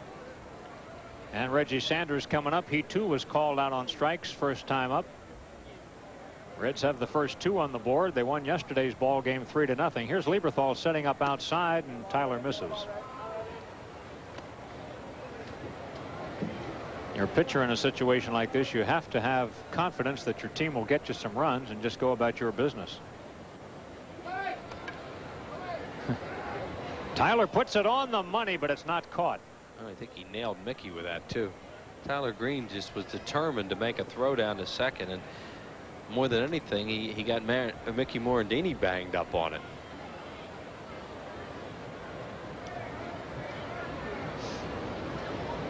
Here's a look. See, he fakes it the first time, and now here he comes with a throw, and it hit Morandini's bare hand after it went past his glove. It hit him on the bare hand. So he certainly didn't need that. Sanders takes a strike. I think he's out there flexing his fingers right now, trying to get a little feel back into that right hand. He is not the first Reds base runner to annoy a Phillies pitcher this year, and I'm thinking of Deion Sanders and Curt Schilling. Remember that whole to-do? Deion got to third, well, stole third base, and then was dancing off third when Schill was out there one day, on a day when Schilling really, I would say, had his poorest stuff of the year. I mean, it was a real struggle for Schill that day, and he did not appreciate what Deion was doing. Threw 3 or 4 long, I think it was 3 long balls that day, and was not in the mood for those kind of hot dog antics that were going on, and let Sanders know about it.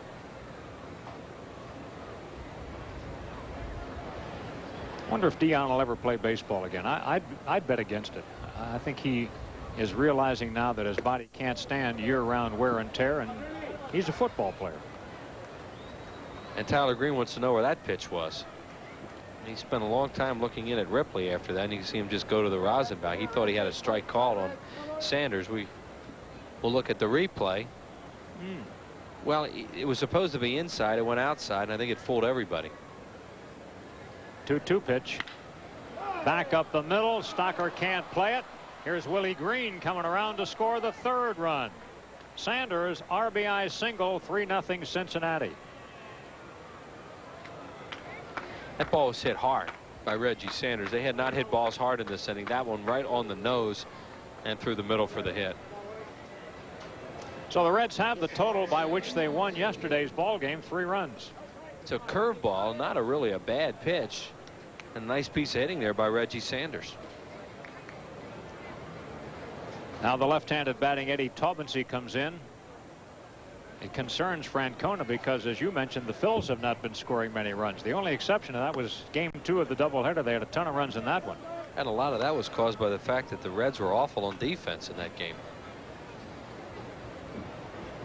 Reds have played some strange defense. You know, they came in here to this series having committed the fewest errors in the league, and that cannot be said any longer.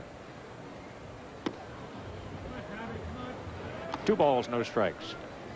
Send our best wishes along for a speedy recovery to Delma Battistini from Warrington, Pennsylvania. We'd also like to thank Dante and Delma for sending the beautiful mass card for Whitey, which we will pass along to the family.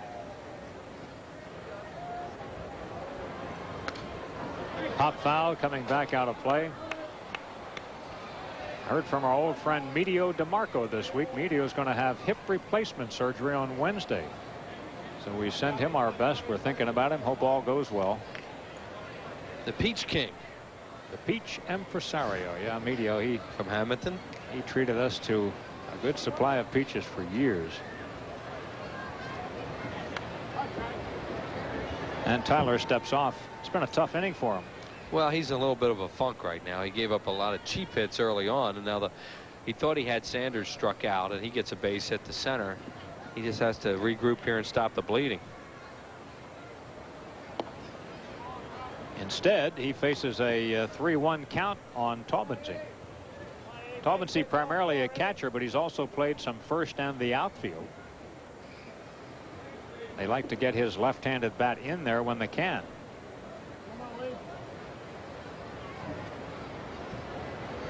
Runner goes outside, ball 4. Second walk issued by Tyler, and the difficult inning continues with 2 on and 1 out. That's going to get the bullpen up for the first time, and Galen Cisco to the mound.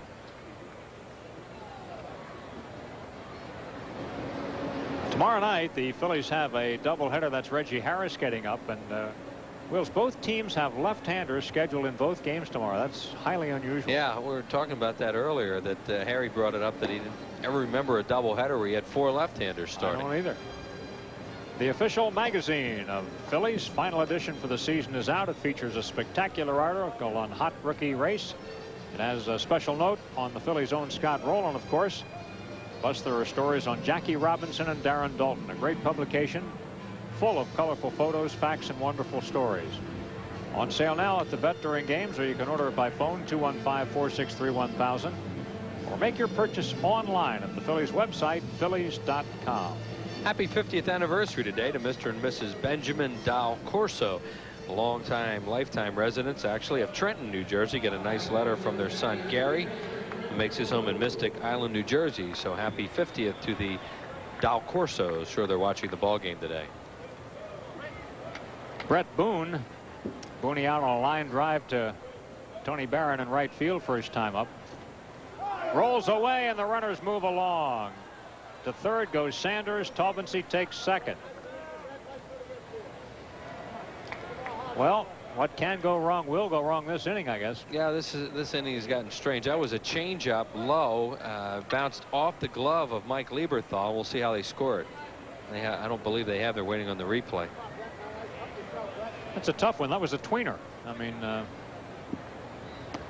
they're going to go ahead and walk Booney and pitch to Tomko. They call that a pass ball. So Booney will get the intentional pass, and that'll load him up.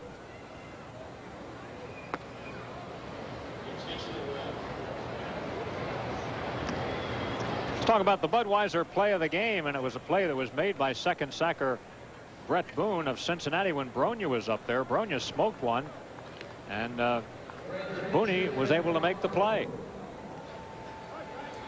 Budweiser play of the game right here. Watch this guy. He ranged into the hole. That looked like a base hit off the bat for sure, but Booney got in. Booney only has 2 errors since September 6th of last year. That's amazing. We were talking about Brett earlier, how good he is defensively for a guy who has yet to win a Gold Glove, and you would think it's a matter of time until he's so honored. And then there would be a couple Gold Gloves in that family because Bob won one. Well, now Tyler's got to get the ball over the plate, and it's 2 balls and no strikes on Tomko, who will be told not to swing until he throws a strike. Bases loaded and still only 1 out in the inning.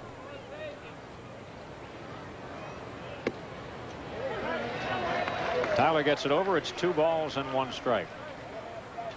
Bob Boone won 3 Gold Gloves with oh no, those are All-Star. I'm going to look up Gold Gloves before I say he won one. I thought he did. I think he did.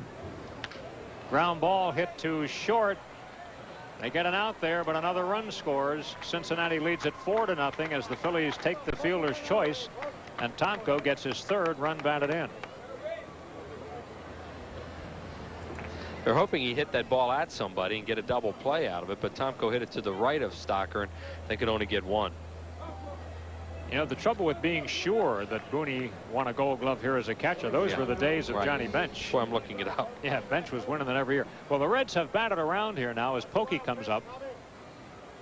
Go to first, not in time. Yeah, he won one in 78 and also in 79.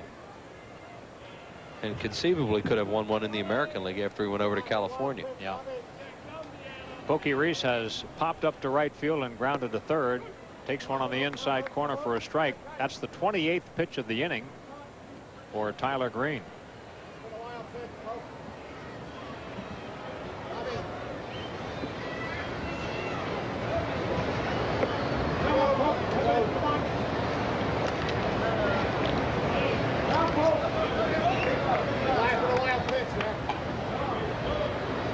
Tyler knows, of course, that Reggie Harris is loosening in the bullpen.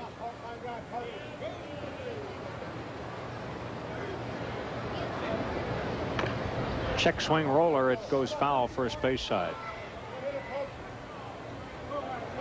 Ron Oster, the first base coach. Now this ball game was scoreless when I came over here to join you, Wheels. Where'd we go wrong? I don't know, but you just got yourself a basic batter around here.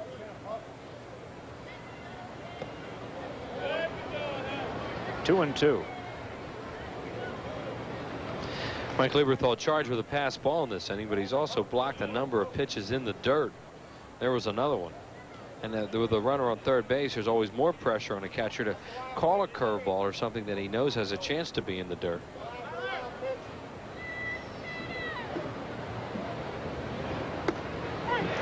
And a called third strike ends it. Strikeout number 4 for Tyler, but the Reds put 4 on the board. There were 4 hits in the inning. There was a pass ball, and the bases left loaded. 4-0 Cincinnati. It's the coverage you want in the time you need. WB17 News at 10 brings you Philadelphia's news, sports, and weather first. More news. We bring you the news that affects you. More stories. The stories that touch your life. And more coverage from the places and faces that matter most. Get the news and get back to your life. WB17 News at 10. The most news in 30 minutes. Now boarding gate 10. Instead of taking the bus, we suggest Mazda MPV. the four-wheel drive Mazda All-Sport. I want it all. The sport utility minivan. Adjustable seats, 4 swing outdoors. Handles like a car. Mazda MPV. Because you want it all. Mazda MPV. Lease for $299 a month. Bell Atlantic will always put the customer's needs ahead of the need to get customers. However, some long-distance companies may lure people into switching not only their long distance, but unknowingly their regional toll service as well. Be careful of what you agree to over the phone or sign, and don't let anyone switch you without your permission. That's called slamming, and it's illegal. If that happens, I suggest you call Bell Atlantic and get your regional toll service back.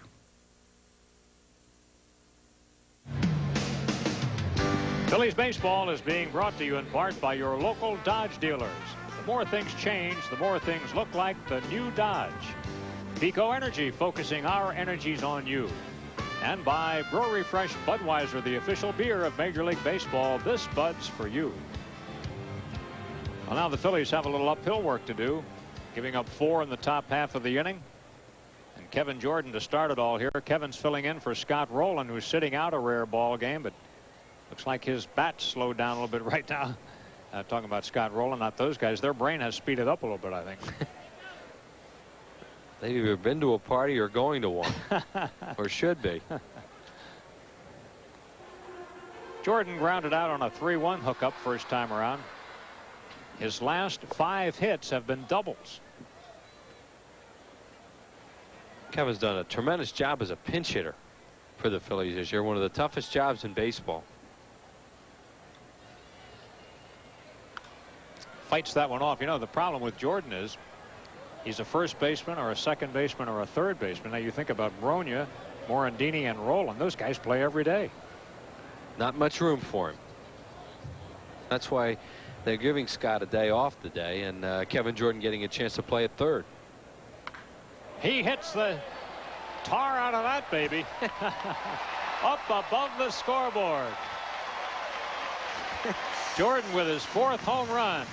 I like the way the sensor went off, Wheels. Really? I was wondering what he hit out of that thing. Feathers too, I might add. It was gone off the bat, that's for sure. Kevin Jordan, Andy, you just mentioned he had 5 straight doubles. Well, he gets 2 more on that one. A long ball into the seats and left, and no doubt about it, home run for the guy they call KJ. Here's a pitch to him from Tomko, a hanging breaking ball, and he jumps all over it. Rico Bronya, the batter now, and he takes one on the outside corner at the knees for a called strike. Rico was robbed on that play that we showed you as our Budweiser play of the day, the play made by Boone, who was again shaded over that way. And he hits this one to the gap in right center. Extra bases for Rico. They got to run it down at the wall. He'll settle for a 2-base hit. Rico Bronya, who was among the league leader in doubles early in the year, picks up another one here, and for Rico, his 33rd, a career high. Fastball away, and Rico nails it into the gap in right center. So the Phillies, who kind of sleptwalked through the first 3 innings and the last 7 yesterday, boom, boom here to Tomko in the 4th inning after they give up a 4 spot and trying to get back into this one.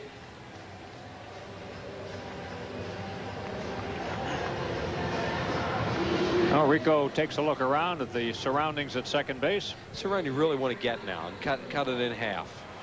So Lieberthal, even though he's one of their best RBI guys, probably is thinking about hitting the ball the other way and moving Rico Bronya over to third base. Lieberthal got a walk first time up. Lieberthal fighting off an 0 for 12 at the moment.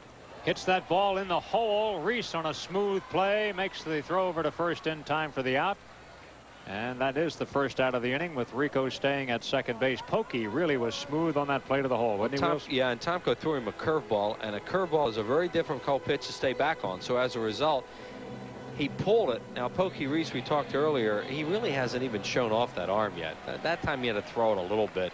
But if he gets into trouble on a play, he can fire from shortstop. First out of the inning. Here's Tony Barron. Got a single through the middle first time up. Send belated birthday wishes along to Lillian Timmons of Malvern, Pennsylvania. She recently was 93. We got this letter a little bit late, so happy birthday to Lillian, a big Phillies fan. Barron takes a called strike. Tony at 276 now. Playing on an everyday basis since joining the Phillies.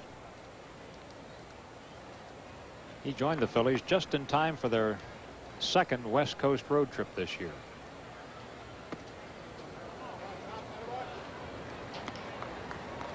Tomko made his major league debut against the Phillies May 27th, and for good fortune had to go against Curt Schilling. Pitched well that night, and the Phillies beat the Reds 2-1, one of their rare wins against Cincinnati in the last 2 years. The Reds have been tough. Way inside for a ball. This is the 11th game between the two teams, and Cincy's won 7 of the 10. How about the Reds? They're still wearing those short sleeves that Dion talked them into, and he's long gone, but the sleeves stay behind, huh? What an influential figure.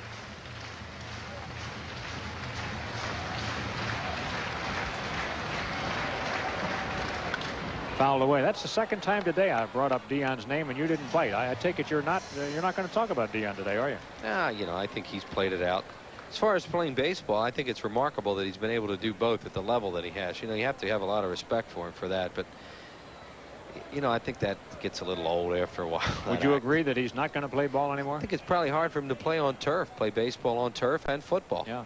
And he's always said that if he does play baseball, it's going to be with Cincinnati. He's happy in Cincy. Here's a little looper in the infield. Tomko's going to catch it. Oh, he dropped it. It's a fair ball. A collision. Oh. And they get the out at first, and over to third goes Bronya. No, he's got to give him first on interference, though, because, I mean, he was obstructed by Tomko, who took the worst of it. He got hit right in the snoot. Tomko got run over. Yeah, you know, I think they did. Yeah, they did. They're going to give him first base on that play because Tomko got hit in the face by Barron. What are they going to do with Rico? Are they going to allow him the extra base or not? They're talking that one over right now, too. I don't think the runner's allowed to go at his own risk on that play. After, well, we'll see. It's not a dead. I don't believe that's a dead ball. It was ruled fair, right? I mean, he drops the ball out of the pocket. Oh, yeah, it's fair, sure. Fair ball. Sure, he'd have taken, if that had been a foul ball, he'd have taken all that for nothing. Get out of my way. And here's Barron, and he has every right to the baseline because Tomko is right in the baseline. He runs him over. But the play's already been called by the home plate umpire Ripley that it was obstruction. It'll be an error on Tomko and also a sore face. That's a hard error, if you know what I mean. I mean, it's a deserved error, but it's a hard one to absorb. Talking about Deion Sanders, and that looked like a football play, didn't it? I tell you, Barron went into him. I mean, he didn't give him a forearm shiver or anything like that, but you're right, he established his turf. It was his turf. Yeah, and Bronya is allowed to go to third. He was allowed to advance on that play because the ball was loose. So that brings the tying run to the plate for the Phillies. That was a weird-looking play. Wasn't it? Well, it's Sunday afternoon. We ought to have a play like that. Here's Stocker. He was walked intentionally first time up. Phillies need something out of the bottom of the lineup now. They trail 4-1.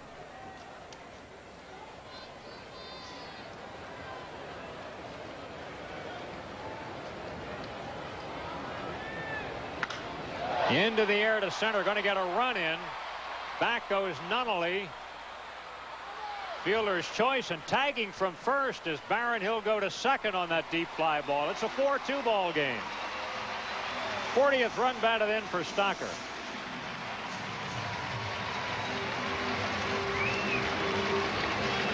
Outfielders do that all the time. They will take a base on that because they know what they go through when they have to retreat that far. They know they're not in any kind of throwing position. So Barron had started down towards second, and he knew that Nunnally was fighting this the whole way. He's backpedaling. He can't get anything on the throw, so he's able to move up. I mean, Nunnally did the best he could considering how far away. See how fast Barron went back, tagged up? You'll never see an outfielder not take an extra base on that because they understand. That's a good point, Wheels. He knew exactly what he was doing there. Now Tomko works on Tyler Green. 4-2 Reds at this point. Tyler's been a good hitter for the Phillies this year, but the one thing he hasn't done is knock in a run. He could help himself here. Fly ball. This is not deep in right center. Boone gives way now to the right fielder Sanders, who makes the catch for the final out of the Phillies. But the Phillies have the deficit. 2 runs, 2 hits. There was an error. 1 man left on base. It's 4-2 Cincy. Here's a look at this week's Mellon PSFS Financial Scoreboard, featuring our best CD rates.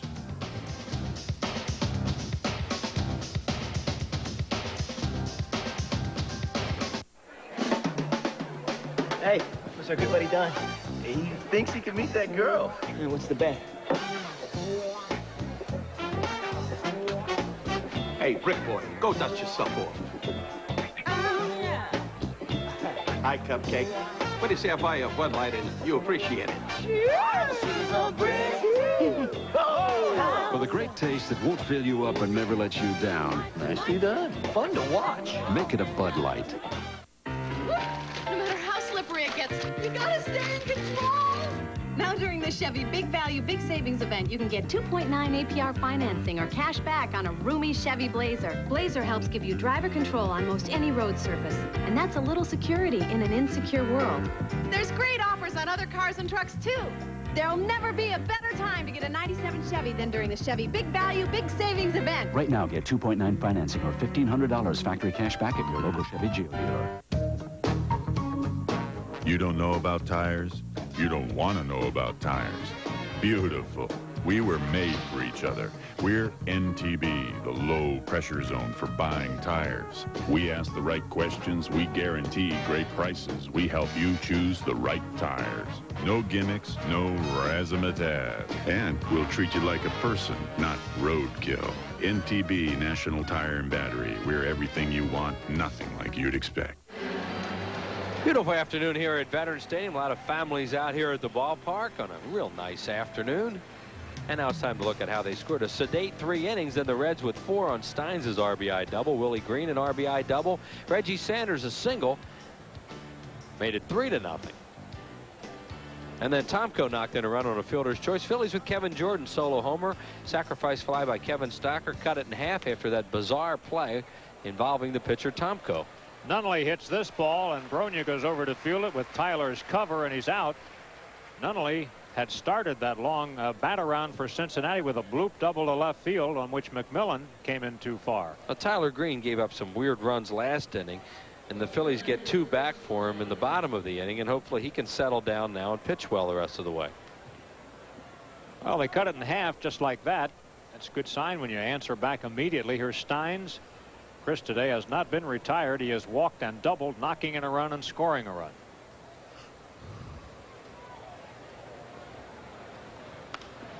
Pop up. How about this? He's made 2 pitches. He's going to have 2 outs. Rico in foul ground for out number 2. Eduardo Perez will bat. Well, fan appreciation is 2 weeks from today, the 28th of September. Phillies close it out against the Florida Marlins. We say thanks to all you fans who've supported the Phillies this year.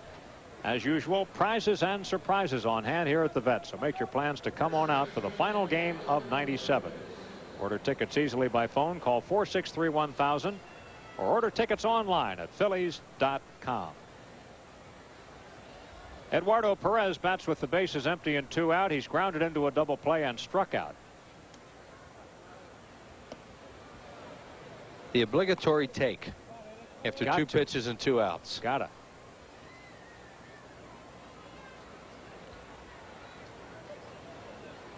You know, the Phillies in the bottom half of the 3rd inning went out in a real hurry. I think it was about 4 or 5 pitches when Cummings, Morandini, and McMillan were retired.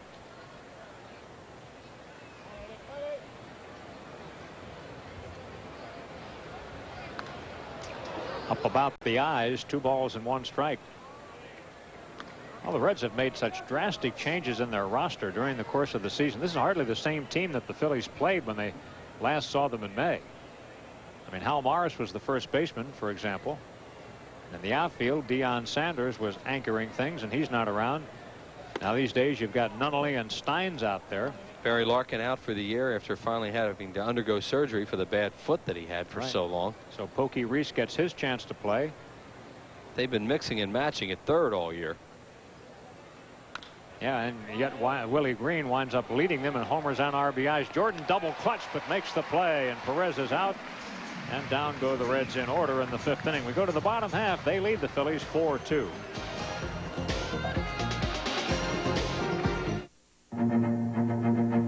Neither rain, nor mud, nor ruts and ridges, nor rocks and rivers, nor sleet nor snow shall keep a new Toyota 4Runner from keeping you from your appointed rounds.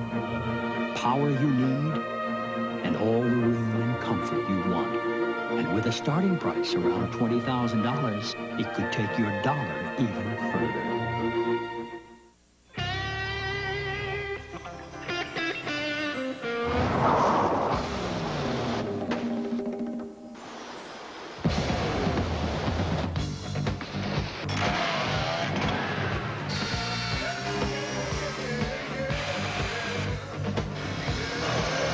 In the world of tools, there's only one true craftsman. Craftsman makes anything possible. Yeah.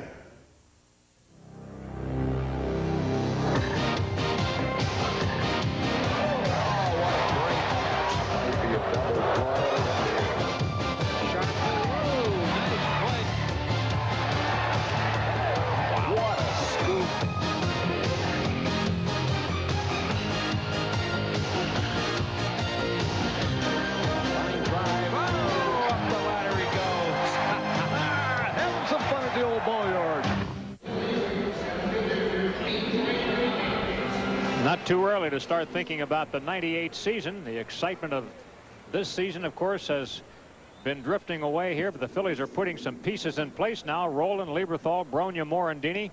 And it's time for you to think about getting your tickets for next year. The number to call is 215-463-5000. And Terry Francona has been so patient with this ball club this year, and it's starting to pay off. Well, it's 4-2 the Reds at this point. Phillies hitting here in the 5th inning with Midray Cummings leading it off. Midray today has popped up and grounded out. He is 0 for 2.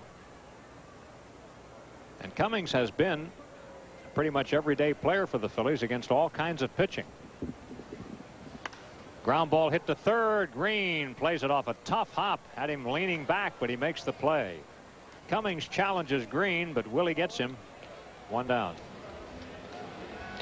Mentioned that they really haven't been able to settle on a third baseman because they've had a lot of different guys out there in the last few years. Have the Reds. He backed up on that ball, and he got kind of fortunate by being able to make the play. Once you back up on a ball as an infielder, you are in trouble, and in that case Willie Green was able to get out of trouble. The best thing to do with almost every ball hit as an infielder is charge it. Morandini fouls off the first pitch. Mickey has walked and fouled out today. He's also been caught stealing once. Mickey would like to finish the season strong. When you're close to that 300 mark, makes a big difference to finish over it instead of just under it. And he had been at or over 300 for the last month or more now. Really want to see him get 40 doubles too, and he was locked on 37 for a while. He picked up number 38 yesterday. 40 doubles is a very significant number. 2 weeks to go. The season ends 2 weeks from today, and the Phillies have a lot of extra games in there, so maybe he will. Phillies have doubleheaders both Monday and Wednesday of this week. 2-2.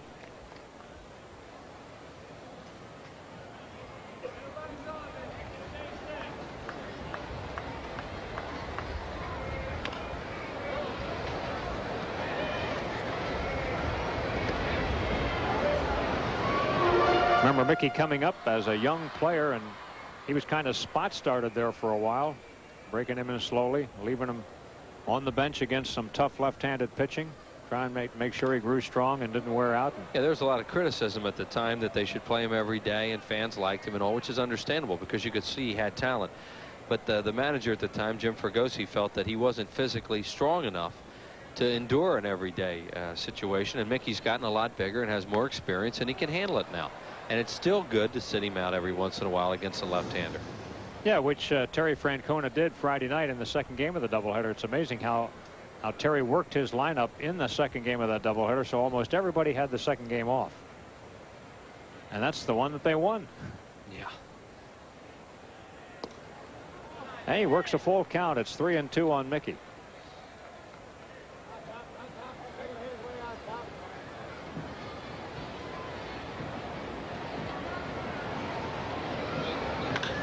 Into center, sinking. Here comes Nunnally. Makes the play. Morandini's sinking line of the center field is caught by John Nunnally. So there are 2 outs. Billy McMillan, who didn't think he was going to play today until about a half hour before the contest, comes up.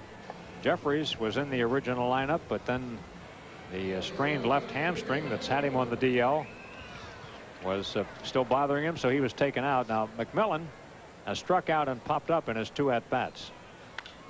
Humpback looper caught by Eduardo Perez. And down go the Phillies 1-2-3. After 5 innings, Cincinnati leads it 4-2.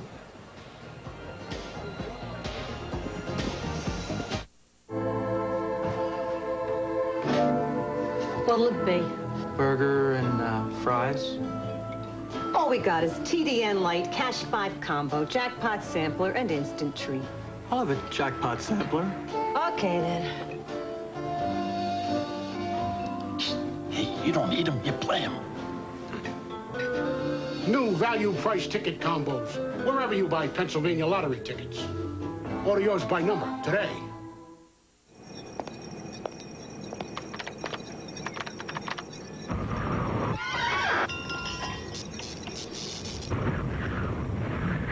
Nobody does it like you. Wind tunnel by Hoover is here. It's breakthrough technology. Nobody's got the power to please me. And tests show it picks up more dirt than any other clean air upright. Hoover, nobody Wind tunnel technology. does it like you. No matter how slippery it gets, you gotta stay in control.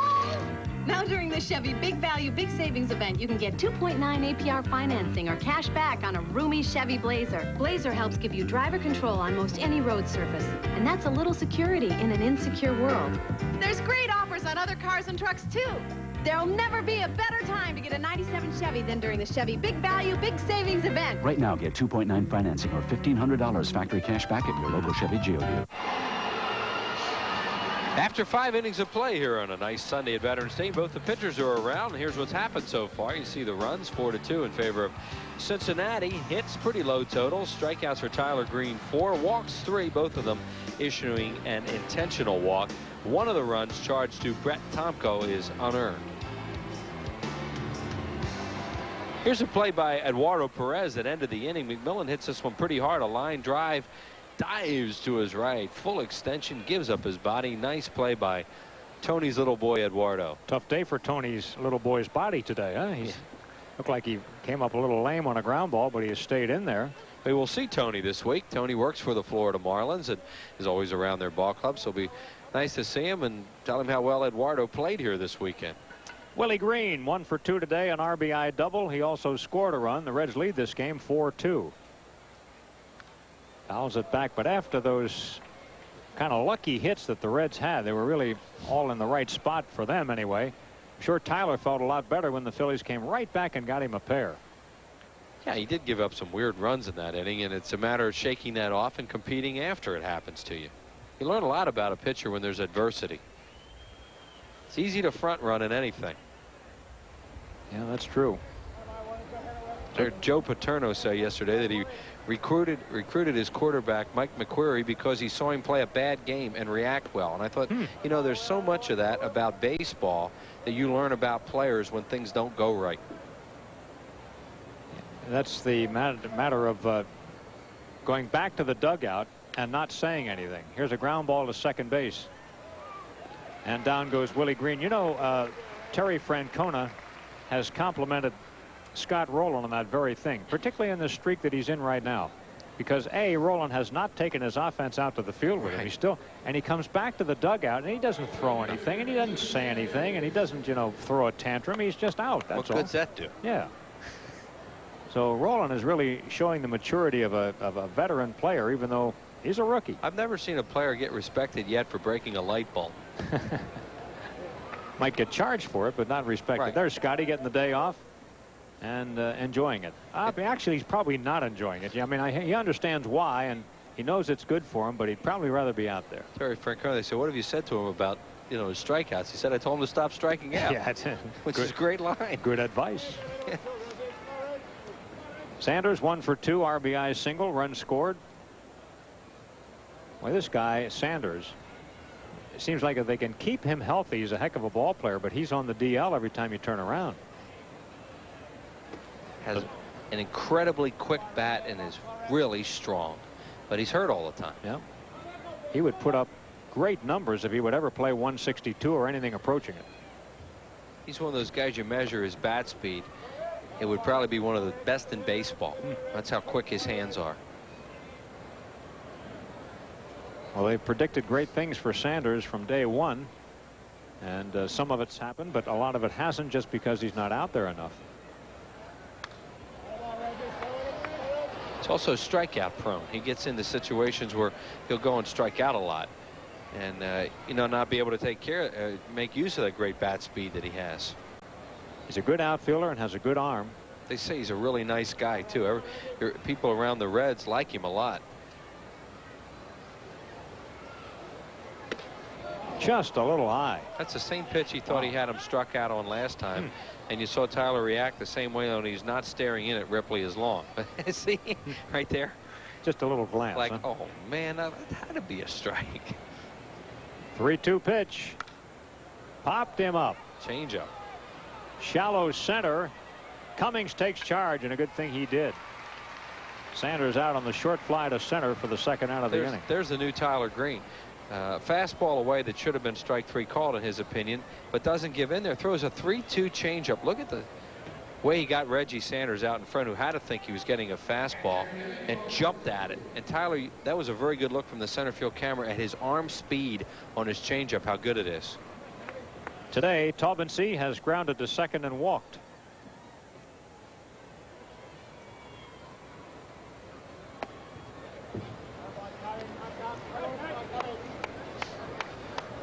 Reds are in an ideal situation to have a right-handed batting catcher and a left-handed batting catcher. Of course, here in September, they have a third catcher, Fordyce. But during the year, Oliver bats from the right side, Taubensee from the left side, so they can spell one another. And he can play other positions. We've seen Eddie Taubensee in the outfield. We saw him make his first, or it was scheduled to anyway. We had rain here that night. His first scheduled start in right field.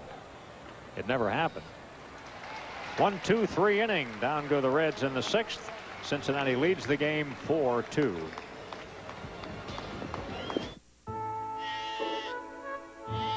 In the field of sedans under 13 grand, there's one that doesn't exactly fit in. The Mazda Protege LX. The most room, the most refinements, and with a sport suspension, the most fun. All for $12,995. It's a whole different animal. Mazda Protege. $12,995 or get 3.9% APR. Some phone companies think everyone in your community is the same. Well, Bell Atlantic lives in your community. They see different people with different needs. That's why they're offering a choice of Bell Atlantic local and regional toll calling plans. And soon, long distance, plans for people who call a lot and a little, and others with caller ID and home voicemail. Let Bell Atlantic help you choose your perfect local and regional toll calling plan. Now that's a Bell Atlantic community. You've been smart to hold off buying a new car because the Dodge Big Summer Clearance plays right into your hands.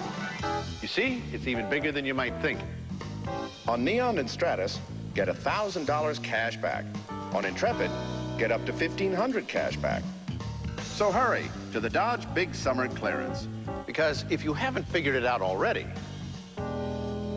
it's big. See the friendly Dodge dealer near you. Phillies baseball is being brought to you in part by Nissan, who reminds you that life is a journey. Enjoy the ride. By Hoover, nobody gets a dirt like Hoover, nobody. And by your local Chevrolet Geo dealers. Bottom of the 6th inning. Kevin Jordan will lead it off for the Phillies. Jordan homered his last time up to get the Phillies on the board. He also grounded out to first on a Perez to Tomko hookup. It'll be Jordan, Bronya, and Lieberthal on a curveball over for strike one. The home run by Kevin is 4th of the year's 26th run batted in. Grounded up the middle. Pokey Reese to his left, throws quickly, got him one away. Ball wasn't hit very hard, and Pokey Reese, a smooth fielding shortstop, made the play. Well, Tomko's been scored on in just one inning, that being the 4th. One of those runs was unearned. Retired the Phillies in order in the 5th, and now out is Kevin Jordan leading off the 6th inning. That'll bring up Rico Bronya. He's grounded out, doubled into the gap in right center, and scored a run. Rico batting at an even .250 on the year. And a fastball outside. The double for Bronya was his 33rd.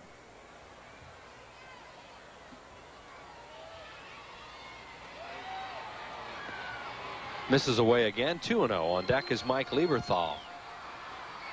Reds got 4 in the 4th. Phillies came back with 2 in their half of the inning. And as we move along in the lineup, Bronya batting in the number 5 hole. The Phillies are loosening a right-hander up in the bullpen. They had Harris up earlier when Tyler Green was in trouble in the 4th.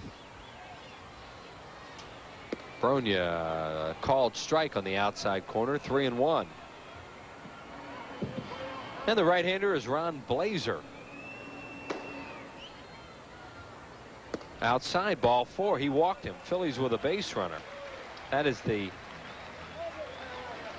4th walk of the game issued by Tomko, one of them intentional, and that will bring up Lieberthal. Mike has walked and grounded to short. Reds have nobody up in their pen. Tomko is due to bat second in the 7th inning, but to this point he has a 4-2 lead.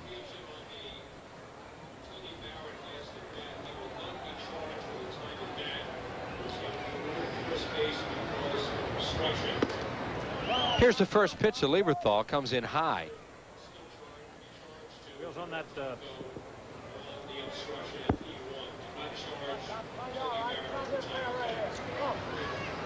1 ball and no strikes on Lieberthal. We're getting a clarification on that at bat by Tony Barron his last time up, Andy. Yeah, well, you had the call right, Wheels. There was obstruction on the play, so it is charged E1, but he is not charged with the time at bat because of the obstruction.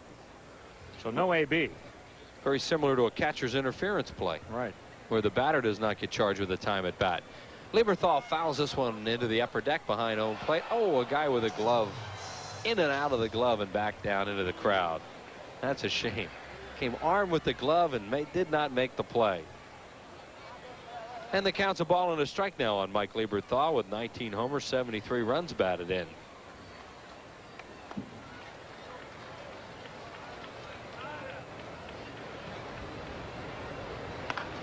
Grounded towards short. Could be a double play. Boone with a quick release. Got him. 6-4-3 on the double play. No runs, no hits, no errors, and nobody left on base. Through 6, it's 4-2 Cincinnati. Looks like a bad B movie, for crying out loud. So I said to the guy, maybe I ought to direct the scene. You know what I mean? But he wanted to do it himself, and the whole thing went to dump.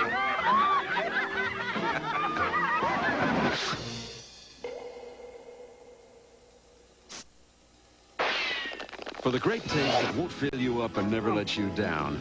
Well, I had a pizza last night. Make it a Bud Light. Pepperoni! Like I care. Anything in life that's worth going after is worth saving for. And there's just one place to go for the best ways to save. At Mellon, we have a full range of investment and checking options for you to choose from. Right now, you can come to Mellon for a deal this good. So stop by any of our offices or call us at 1-800-MELLON24. Mellon, it's where you're going. This year, Nissan has performed a little magic on the new Altima. We made it roomier, we made it quieter, and we made it sleeker. But the real trick was making it for less. How? Sorry, magicians never reveal their secrets. The new Nissan Altima, starting at $15,000, $17,990, with a lot of stuff. The Phillies say thank you in a day full of prizes and surprises. It's Fan Appreciation Day, Sunday, September 28th at 1:35, when the Phillies play the Florida Marlins with Darren Dalton. Call 463-1000. After 6 innings of play, the Reds 4, the Phillies 2. Tonight at 10, get the most news in 30 minutes. Watch WB News at 10 only on WB 17. Number 8 hole hitter Brett Boone will lead it off. He was intentionally walked in the 4th, fly to right in the 3rd. And the first pitch from Tyler Green is high, ball 1. It'll be Boone. Brett Tomko, the pitcher, in the on-deck circle. And then the top of the order, Pokey Reese. All the scoring thus far coming in the 4th. 4 for the Reds and 2 for the Phils. 2 balls and no strikes now to Boone leading off.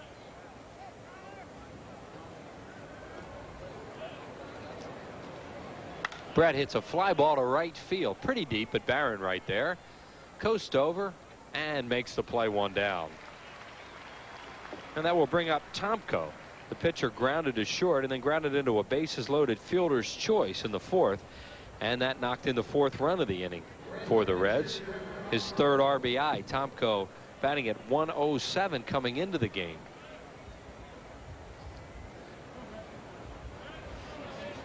The 24-year-old now makes his home in Tampa, Florida. Went to Florida Southern, where he put together a 15-2 record with a 1.35 earned run average while pitching college baseball.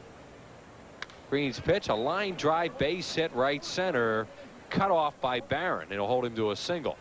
So Tomko, with his first hit of the game, hit number 6 for Cincinnati. The Reds with a 1-out base runner.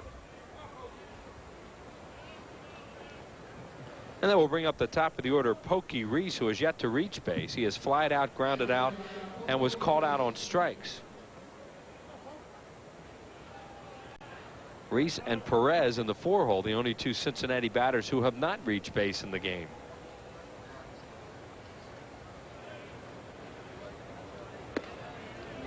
Called strike. Phillies are getting Ryan Karp, the left-hander, up in the pen. Blazer was up earlier in the ball game. Low and outside, 1-1.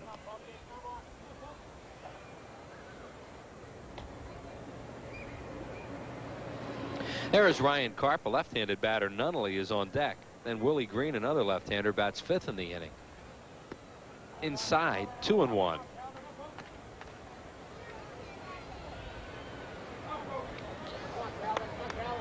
Pokey Reese, former number 1 draft pick for the Cincinnati Reds, and now playing shortstop with Barry Larkin gone for the year with heel surgery.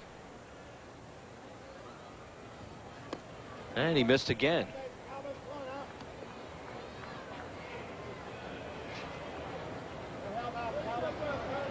Tyler has walked 3 thus far, 1 of them intentionally. And 3 balls and 1 strike now on Pokey Reese. He has now walked 4. And down to second base will go the pitcher, Tomko. Reds with 2 on and 1 out for John Nunnally, who has singled, doubled, and scored and grounded out. And Mike Lieberthal makes his way slowly to the mound. We mentioned that Nunnally is a left-handed batter. I don't know whether they're thinking about a pitching change or not. It doesn't appear that way. And Steve Ripley, the home plate umpire, now walks towards the conference, and here comes Terry Francona. So he did have Karp up for Nunnally, and he needed a little stall time there by his catcher, and he heads for Ripley, the home plate umpire, so there will be a double change. But Tyler Green will leave now after 6 1/3 innings. Charged with 4 runs and leaves with 2 runners, his responsibility. The score, 4-2, the Reds lead at a double switch here at the Vet. Back with more right after this. The average car travels 12,000 miles a year. The average tires last 40,000 miles. The conclusion? Sooner or later, you're going to need a new set of wheels. Where do you go? I'm getting to that. A place with thousands of tires and the best brands rolling. People with diplomas in tireology and floors your grandmother could kiss. Oh, yeah, and they serve a great cup of joe. NTB, National Tire and Battery. We're everything you want, nothing like you'd expect. Man, the Marlins and the Braves are coming to town. I gotta get ready.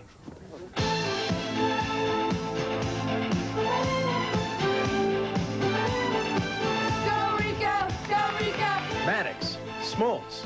I'm not afraid of those guys. Cut me, Mick. Sheffield, Bonilla, Dalton. Remember, Bill, be there for Fan Appreciation Day, Sunday, September 28th. The double switch for the Phillies will put Ruben Amaro in the ball game. Ruben will play left field and bat ninth. A new pitcher for the Phillies, batting in Billy McMillan's spot, which is number 3, is the left-hander Ryan Karp, who's done a real good job. One of those games a start. A 1-0 record, an earned run average of 2.61, 13 strikeouts in 10 1/3 innings, 6 walks. Phillies not only trying to win this ball game right now, but trying to find out some things about Ryan Karp, whether or not he can get left-handed hitters out, and fits into their plans possibly for next year, because it's so hard to get a left-hander in your bullpen. Phillies had Billy Brewer for a while this year. He went down with an injury and required elbow surgery. They had Eric Plantenberg earlier in the year, who struggled, not able to do the job, and they finally sent him to AAA. So now they're giving Ryan Karp a look here late in the year, along with Darren Winston, who will start one of the games of the doubleheader tomorrow night. Harry mentioned earlier in the game, 4 left-handers will pitch here tomorrow night in the makeup doubleheader against the New York Mets. And the situation finds Brett Tomko, the pitcher, at second base. On at first base is Pokey Reese. 1 out in the inning. John Nunley due to bat. And a 4-2 ball game. 4-6-2 for Cincinnati. 2 runs, 3 hits, and no errors for the Phillies. Karp will be making his first appearance against the Reds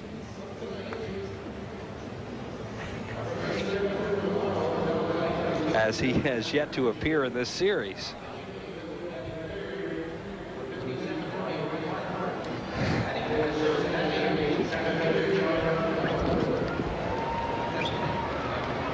So left-hander to left-hander with Chris Steins on deck and nobody else up in the pen. Steins is a right-handed batter. And the first pitch to Nunley misses away, ball 1. Nunley with a single in the first inning and then blooped a double in the 4th and scored the first run of the game for the Reds. 2 for 3 batting at .308 with 9 homers, 24 runs batted in. Reached out on a breaking ball, pop-up down the left field line, playable. They are calling the infield fly rule. And out on the play. It would not have been an infield fly because it turned out to be a foul ball, but they had to call it anyway, did Charlie Williams, the third base umpire.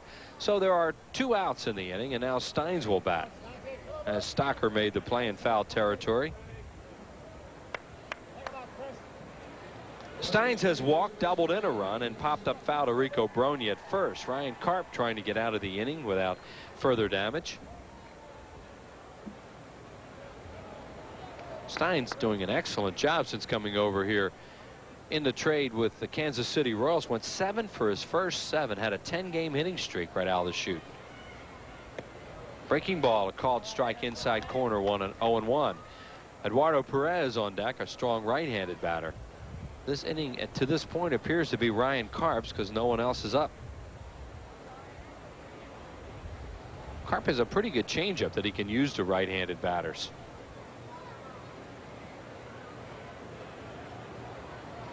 And there it is.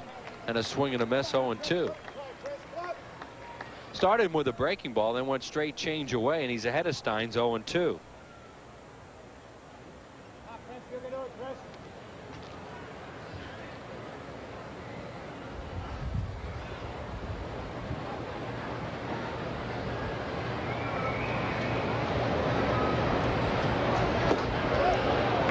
Way inside, 1-2. 2 outs in the inning. Joe Youngblood, as we look at the Rockies, they're leading 1-0 over Atlanta. Pedro Estacio has done a tremendous job for Colorado. Look at that, 12 strikeouts in 7 innings. I was going to mention Youngblood has a little bit of a problem with a pitcher on second trying to score him. Ground ball up the middle, and it's through. It was hit weakly. Let's see what happens. The throw to the plate by Cummings is late. So even though Tomko was running with 2 outs, he got a decent jump. The throw was offline. Steins with an RBI single, his second RBI in the ball game, and it's 5-2 now in favor of Cincinnati. This ball goes right up the middle. Cummings charged it, but his throw was offline. He did have a shot at Tomko trying to score. No chance there. So Tomko, with a base hit in the inning, scores a run, and that run will be charged to Tyler Green. And moving over to third is Pokey Reese, and here's Eduardo Perez 0 for 3.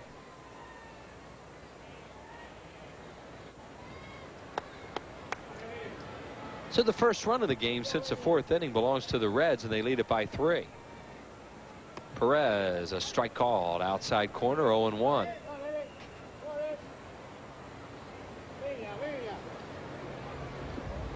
And a heck of a cheerleader down that Cincinnati dugout. Could be the skipper, Jack McKean, who continues to encourage his players, as we can hear. Inside, 1 ball and 1 strike.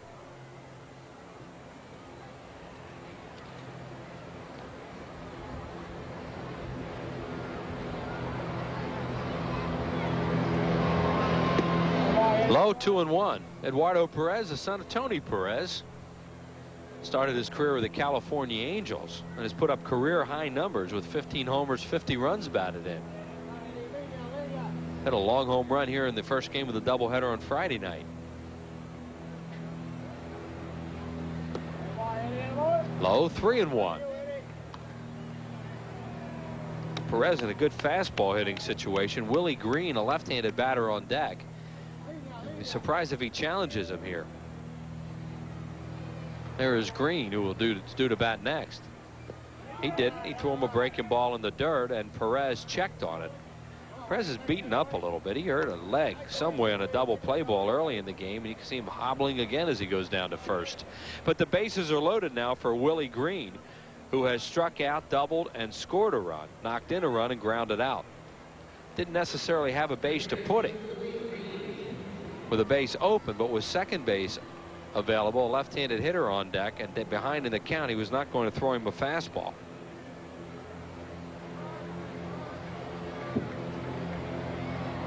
And Green pops it up left side. Kevin Jordan near the stands and runs out of room. And that fan has a souvenir. I've gotten pretty overcast here at the vet, although no threat of rain, we're told.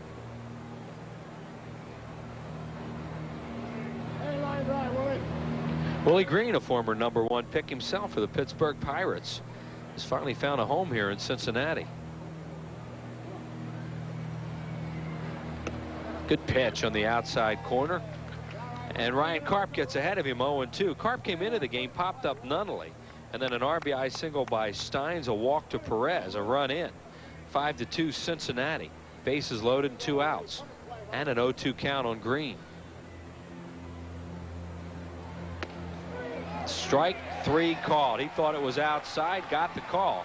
1 run in the inning on 2 hits. No errors by the Phillies. The bases left loaded by the Reds. 7th inning stretch time here at Veterans Stadium. Cincinnati 5 and the Phillies 2. It's an all-new Jamie Foxx on the WB, where a thief is on the loose at the hotel. It's Braxton. I tender my resignation effective immediately. Speak English. We don't understand all of this prison talk. An all-new Jamie Foxx. Then it's an all-new Unhappily that will have you seeing Dubba. Meet Tiffany's dim twin. Gah-huh. College life will never be the same. Unhappily, right after Jamie Foxx. Tonight, beginning at 8 on WB 17. Question over here. Our customers are looking for rate reduction. When and how much?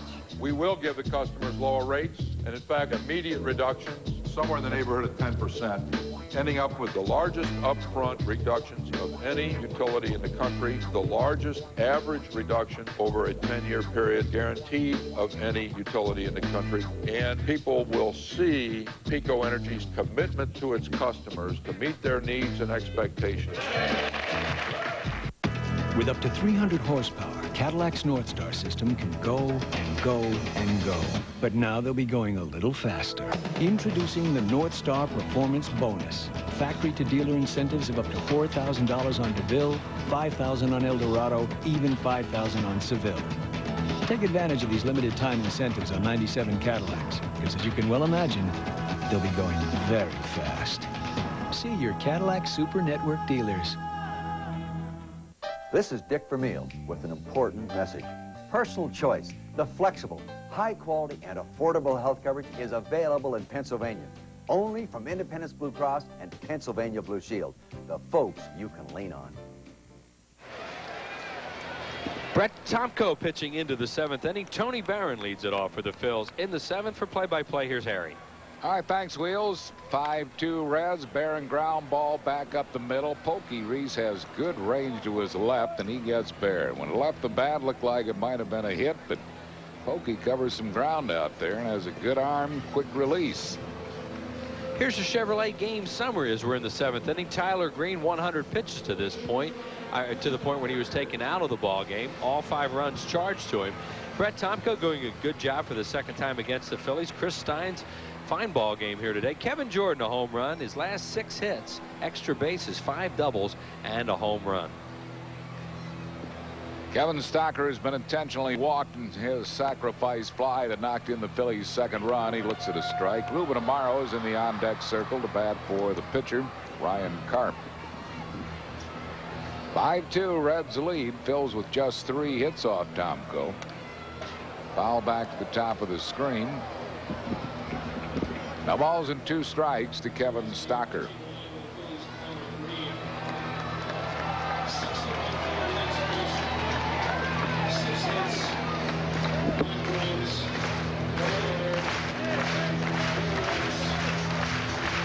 Amaro came in as a part of a double switch as Stocker goes down swinging.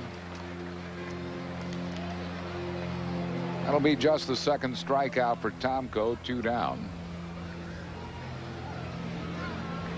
So Ruben is not, in fact, batting for Ryan Karp. He is hitting out of the 9-hole. Karp hitting out of the 3-hole.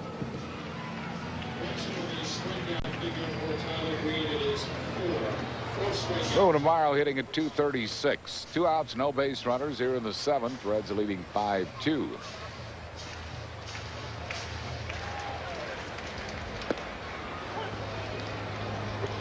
Mets coming in for a doubleheader tomorrow night at 5:05. Single night game on Tuesday at 7:05. Don't forget Kurt Schilling pitches that game on Tuesday in his bid for the 300 strikeout mark. He's only 4 shy of it.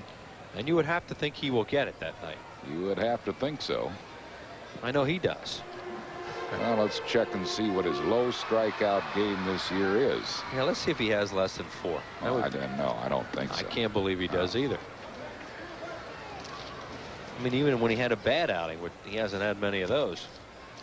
Yeah, the 1 bad outing against these Reds. Yeah, 3 home run balls in that one. That was it. He had only 3 strikeouts in that game. Yeah. Yeah. He only went 4 innings in that game, so that was by far his low. That was the Deion Sanders confrontation game. Yeah. 2-2. Struck him out. That's the 3rd strikeout for Tomko, and the Phillies are down in order in the 7th. No runs, hits, errors, and none left. We go to the 8th. Reds lead the Phils 5-2. Now boarding gate 10. Instead of taking the bus, we suggest Mazda MPV. the 4-wheel drive Mazda All-Sport. I want it all. The sport utility minivan. Adjustable seats, 4 swing outdoors. Handles like a car. Mazda MPV. Because you want it all. Mazda MPV. Lease for $299 a month. Your nephew. What could he be up to right now?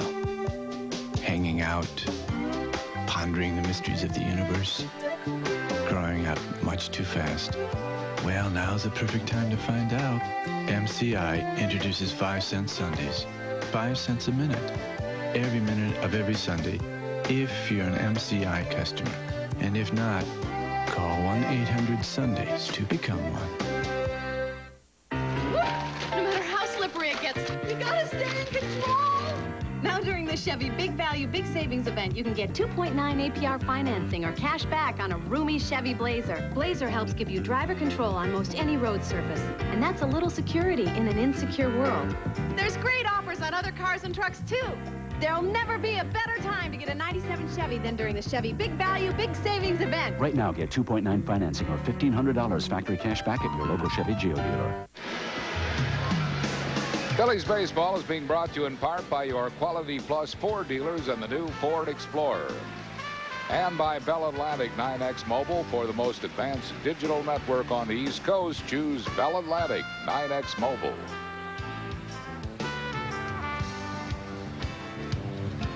Father figure fanatic entertaining the fans between innings here. We're in the 8th inning as 5-2 Reds. Reggie Sanders leads it off. Sanders is struck out, singled, and flied out. 1 ball and no strikes to Reggie Sanders. Change up laced in the hole to left field. Ruben Amaro gets it back into the infield, and Reggie Sanders is a leadoff base runner. It's another example. We talked about Reggie Sanders early, the bat speed he has, and when he hits the ball, how hard he hits it. And that was a changeup, as Harry called it, and this ball just explodes off his bat. He got out front a little bit and still hit it hard. So the key to Reggie Sanders is, to many guys, making better contact. When he does, he gets a lot of hits. Eddie Taubensee has grounded out, walked, and lined out to left field. On the inside quarter for a called strike.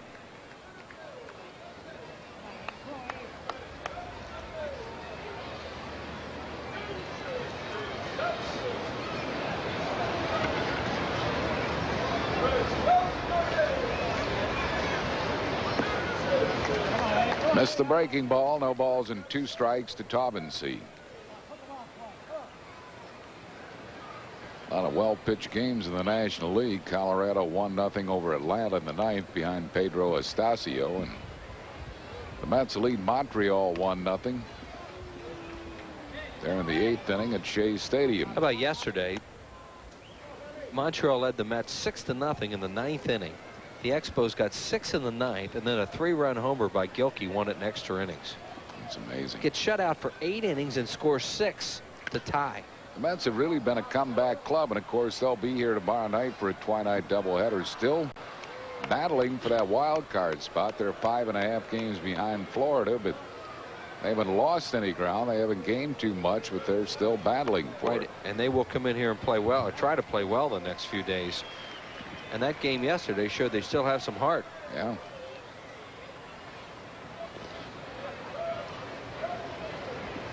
Hermanson went into the 9th inning in that game, in fact, before they went to the bullpen, which finally lost it for them. Wow.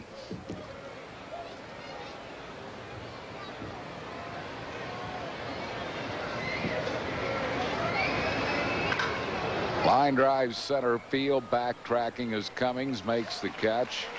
Taubensee is retired, 1 down. Well, the final homestand of the season brings the vet the Atlanta Braves and the Florida Marlins. The Braves are in the 23rd, 24th, and 25th. Marlins in 26th, 27th, and 28th. 28th will be Fan Appreciation Day. Make your plans to be on hand for the final homestand of the season. Order your tickets by stopping by the Center City Ticket Office of Mellon PSFS Broad and Chestnut Streets, or by calling 215-463-1000. Terry Francona is going to make a pitching change here in the 8th inning. He'll call on Ron Blazer with a runner at first base and 1 out. So Ryan Karp will lead. We have a pitching change for the Phils. 5-2 Reds. We're in the 8th back after these messages. Your nephew. What could he be up to right now? Hanging out, pondering the mysteries of the universe, growing up much too fast? Well, now's the perfect time to find out. MCI introduces 5-cent Sundays. 5 cents a minute. Every minute of every Sunday, if you're an MCI customer. And if not, call 1-800-SUNDAYS to become one. Announcing Ford's factory authorized clearance. Best time of the year to buy. Now is the best time to get the one you want. Like Ford Escort with low 2.9 financing for 48 months or $1,000 cash back. Or get a Ford Ranger with 2.9 financing or $1,000 cash back. Big selection, big savings. This is our biggest event of the year. I would hurry. It's back, it's big, it's what you want. Ford's factory authorized clearance at your Quality Plus Ford dealer. You're the one that I want. On the Toyota National League scoreboard, good pitching all day today in the National League. Colorado 1-0 over Atlanta behind Pedro Estacio. Cubs lead Pittsburgh 2-1. That's in the 8th inning. Dave Malicki is shutting out Montreal in the 8th, 1-0 for the Mets. San Diego has a 4-2 lead on St. Louis. Steve Finley has hit a home run in that game, and the Dodgers just tied Houston 2-2 in the 4th inning at the Astrodome. Dodgers trying to halt a 5-game losing streak. San Francisco will be at Florida in that late afternoon start down at Pro Player Stadium. On the American League scoreboard, White Sox 2-0 over Cleveland in the 5th inning. Boston has a 2-0 lead over Milwaukee in the 5th. Minnesota all over Texas 6-0 in the 1st, and the rest of the games will start later. Yankees at Baltimore will be the night game. Ron Blazer is the new pitcher for the Phils. Blazers won 1, lost 1, a 5.63 ERA. Comes on here with Reggie Sanders at first and 1 out in the 8th inning, and the Reds leading at 5-2.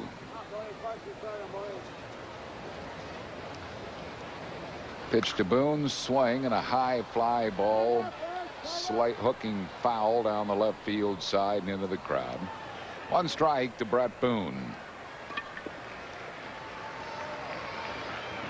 Blazer on here for Ryan Karp. Blaze has been working with Bruce Sutter on his split finger pitch.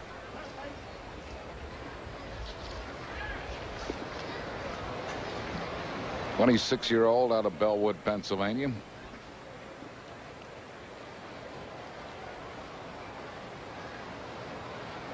Runner goes, pitches high. Lieberthal's throw bounces and hits the runner. It's going to go into left field, and Sanders will end up at third. That'll be a stolen base and an error on Mike Lieberthal. You know, when you see that play and how weird things like that can happen, and you hear that Charles Johnson hasn't made an error all year for the Florida Marlins, it makes you wonder. Here's the throw, and it hits the runner in the back. Now, that can happen anytime. I mean, if you make just a, not that bad a throw. And that Charles Johnson hasn't had an error nor a pass ball the entire season. That's amazing. It is, because a weird play like that can happen. Infield in now, and the pitch is sliced foul down the right field side. 1-2 the count to Boone.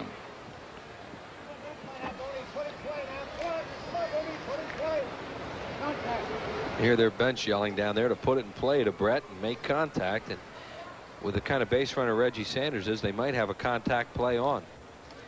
You would think they would with a pitcher on deck. And no indication that he's not going to hit for himself. Tomko is there. Fouled off. 1 ball and 2 strikes. Nobody up in the bullpen, so they're planning to keep Brett Tomko in this game. Boone becomes a big hitter here with a runner at third and 1 out.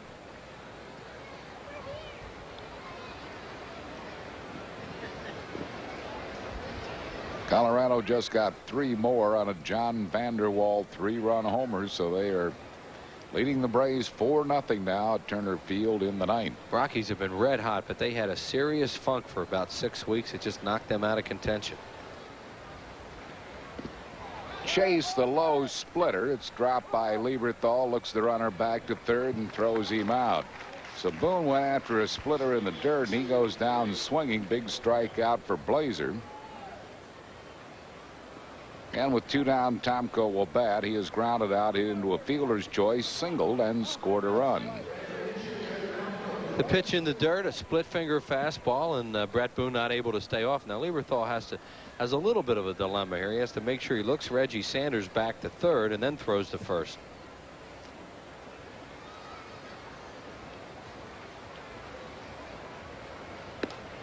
One strike to Brett Tomko.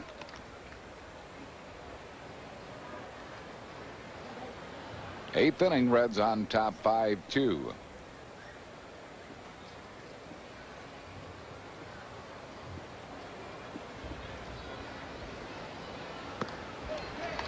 Two strikes to Tomko.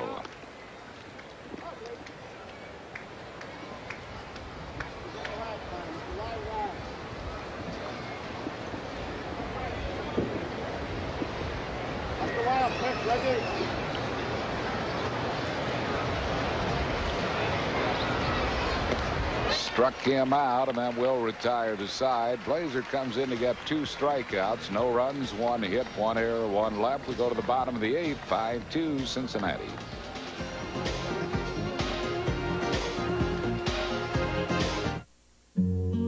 Jim Herr doesn't use just any potatoes. But then Jim Herr doesn't make just any potato chip. Make hers yours. In the field of sedans under 13 grand, there's one that doesn't exactly fit in. The Mazda Protégé LX. The most room, the most refinements, and with a sport suspension, the most fun. All for $12,995. It's a whole different animal. Mazda Protégé. $12,995 or get 3.9% APR.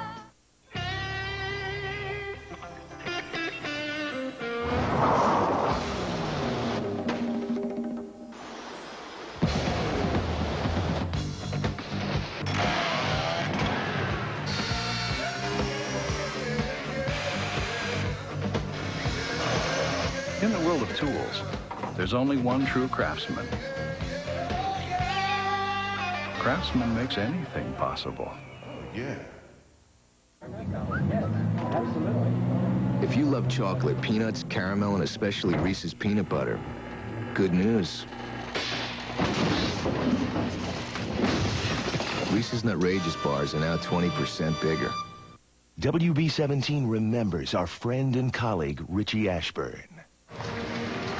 Fan Appreciation Day coming up on September 28th. Final game of the season against the Florida Marlins. 135. There's always plenty of prizes and surprises for all fans. Phillies' chance to say thanks to you great fans. Order your tickets by calling 215-463-1000. Midray Cummings leads it off. He has popped up and twice grounded out.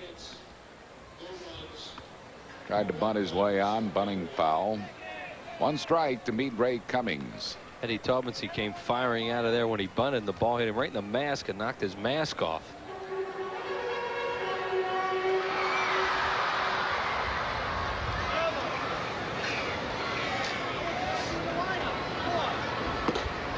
Tomko high with it, 1-1 the count. Tomko has pitched well here today for Cincinnati, giving up just 3 hits. One of them the home run by Kevin Jordan. One of the runs is unearned against him. 1-2 to meet Ray Cummings.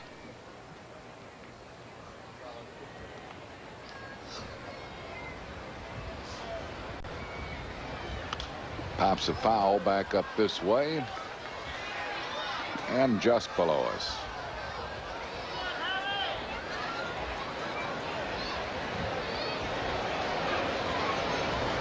One ball and 2 strikes to Cummings.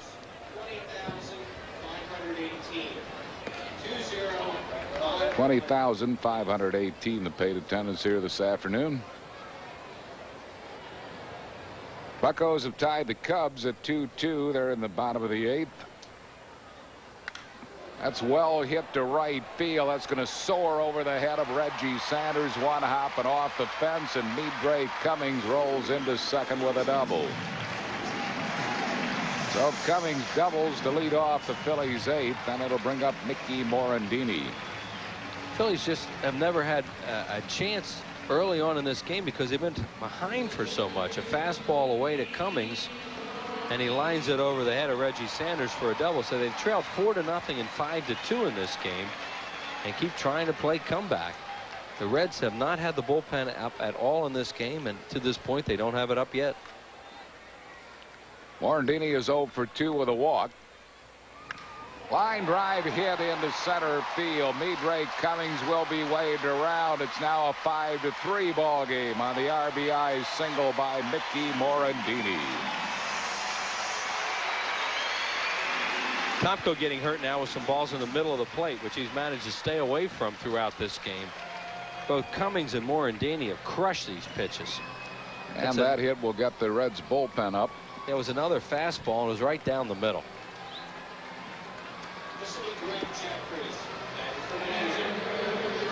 Greg Jeffries will come out as a pinch hitter for Ron Blazer as Don Gullett, the pitching coach, out to talk to Tom Cohen. Stan Belinda gets up in Cincinnati's bullpen.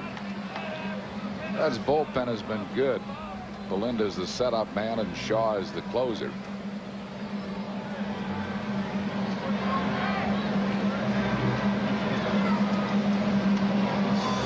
So Greg Jeffries, who was scratched from the starting lineup today, will come out to pinch hit for Ron Blazer. Jeffries hitting at .258. He's 2 for 4 as a pinch hitter. Batting left against the right-hander Tomko. Phillies have Ricky Bottalico up in their bullpen. He hasn't pitched for a while. Fly ball into left field, left center field, and it'll be caught out there by John Nunley. Jeffries out on a fly ball to left center, 1 down. That'll bring up Kevin Jordan. Jordan is grounded out, hit a home run, and grounded out.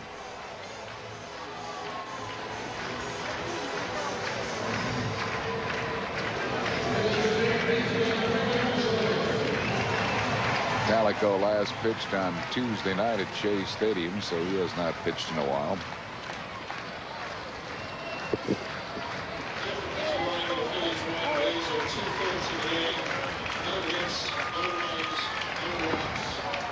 One ball and no strikes to Kevin Jordan.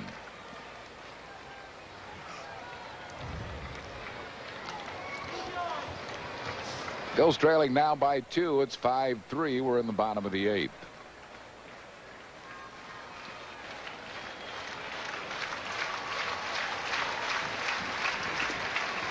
Morandini at first base with 1 out.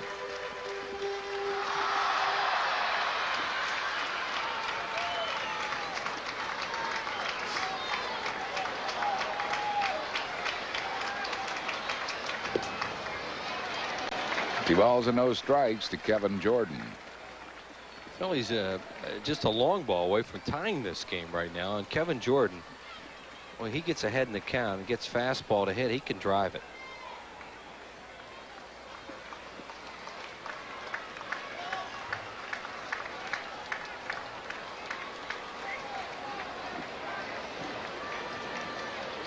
Morandini first base.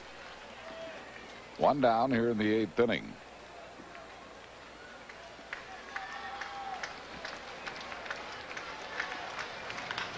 High chop in the hole. A base hit to left field. Morandini will hold on at second base. And the Phillies now with 2 men on base. Coming into the inning, had just 3 hits off Tomko. Have picked up 3 in this inning. He got his fastball, and he got on top of it there and hit a high chopper past the third baseman Willie Green into left field. And as a left-handed batter, Rico Brogna, you do now. Here comes Don Gullett, and they do not have a left-hander up. They have Belinda, and they're going to bring him in. Stan Belinda will get the call from the bullpen. Tomko will be taken out here in the 8th inning.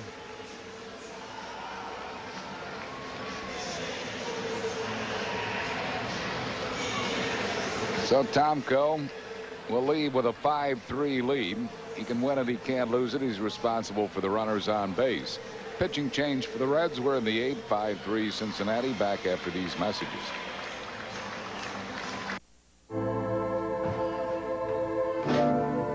What'll it be? burger and fries. All we got is TDN Light, Cash 5 Combo, Jackpot Sampler, and Instant Treat. I'll have a jackpot sampler. Okay, then. Hey, you don't eat them, you play them. New value price ticket combos. Wherever you buy Pennsylvania lottery tickets. Order yours by number today. No matter how slippery it gets, you gotta stay in control. Now during the Chevy Big Value, Big Savings event, you can get 2.9 APR financing or cash back on a roomy Chevy Blazer. Blazer helps give you driver control on most any road surface. And that's a little security in an insecure world. There's great offers on other cars and trucks, too. There'll never be a better time to get a 97 Chevy than during the Chevy Big Value, Big Savings event. Right now, get 2.9 financing or $1,500 factory cash back at your local Chevy Geo dealer. Stan Belinda appearing in his 79th game. He's among the league leaders in games. He's won 1, lost 3. His ERA is 3.35. 91 in the third inning, 76 hits. 34 runs. He has struck out 106, walked 28. Good strikeout walk ratio, and opponents are hitting just .225 against him.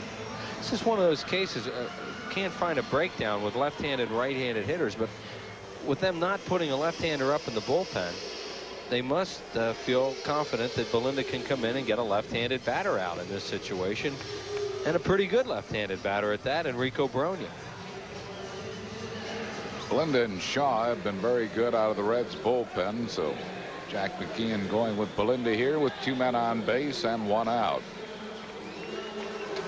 Kevin Sefcik is going to come out and pinch run at first for Kevin Jordan.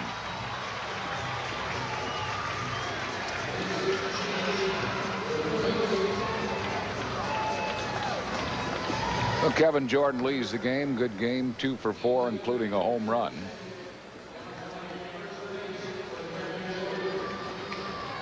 Kevin Jordan represents a tying run, so they're bringing out Sefcik, who they feel runs better.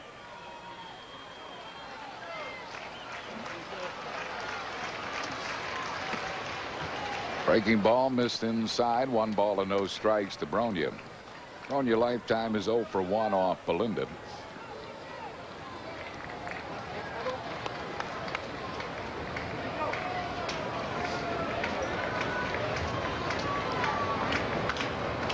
Popped him up, foul, and it's going to be out of play. About 4 rows back. 1-1 the count to Rico Bronya. Morandini at second. Sefcik the pinch runner at first. 1 out, a run in. It's 5-3 Reds. We're in the bottom of the 8th.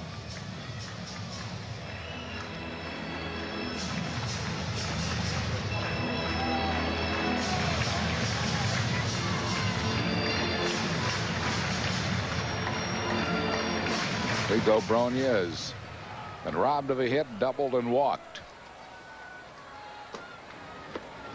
Inside, 2 balls and a strike.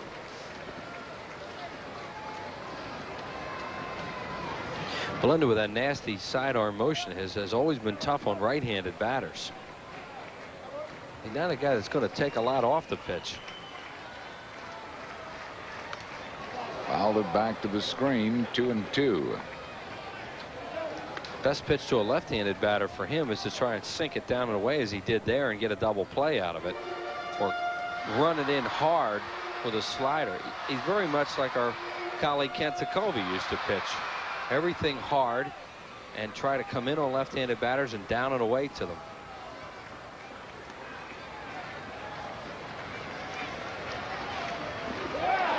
He chased the pitch that bounced up there, and Bronya goes down swinging.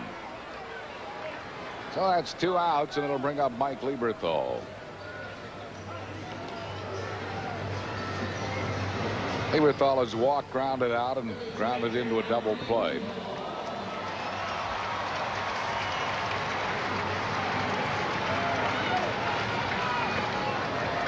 Stan Belinda on for Brett Tomko here in the 8th inning. Runners go. The pitch is high. He didn't pay any attention at all to the runners. So the Phillies have the tying run in scoring position now on a double steal. Morandini's 15th. And for Kevin Sefcik, that will be his first. Taubensee did the right thing, too. He saw he had no shot because Belinda let them go, so he just held on to it. 1 ball and no strikes to Lieberthal. Way outside, 2-0. So a base hit here could tie this game. See the leads they get here, and the walking lead at second is the key. And Sefcik just follows as Morandini got a great jump off second. 2-0 to Mike Lieberthal.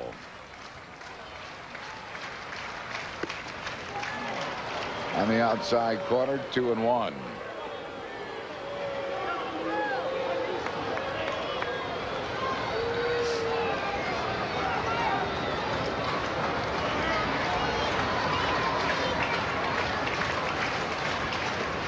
Wild pitch.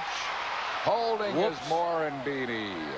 Ball skipped right back to Taubensee. Morandini picked it up and just decided he could not be thrown out of the play, which was certainly a possibility the way it carried right back to Taubensee. And the scariest part of that was the runner at second base, Sefcik, went halfway, almost 3/4 of the way to third. He was in no man's land when this came back, but they were so concerned with Morandini at third, I don't think they noticed where Sefcik was.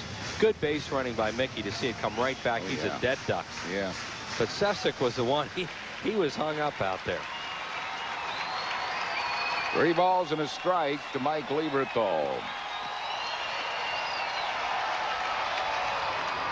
Jammed him and he pops a foul. It's coming back and out of play.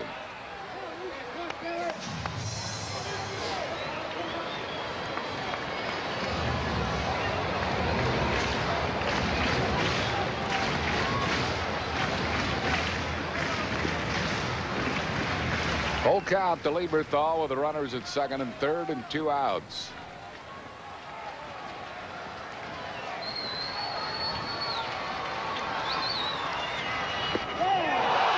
Lieberthal called out on strikes. Pitch on the inside corner, and that will retire the side. No runs, or rather 1 run, 3 hits, no errors, and 2 left. We go to the 9th. Reds lead 5-3.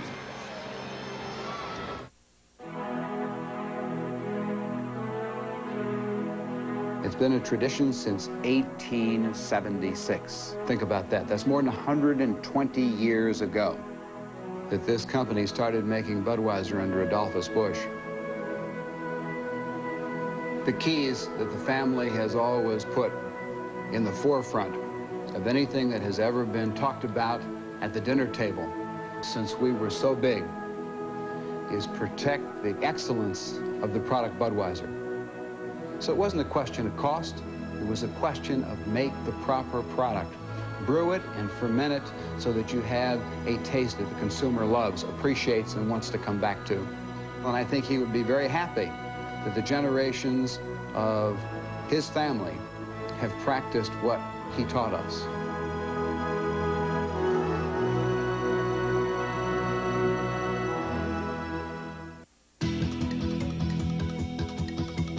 We could not deny the RAV4 our top ranking. The RAV4 breaks expected molds.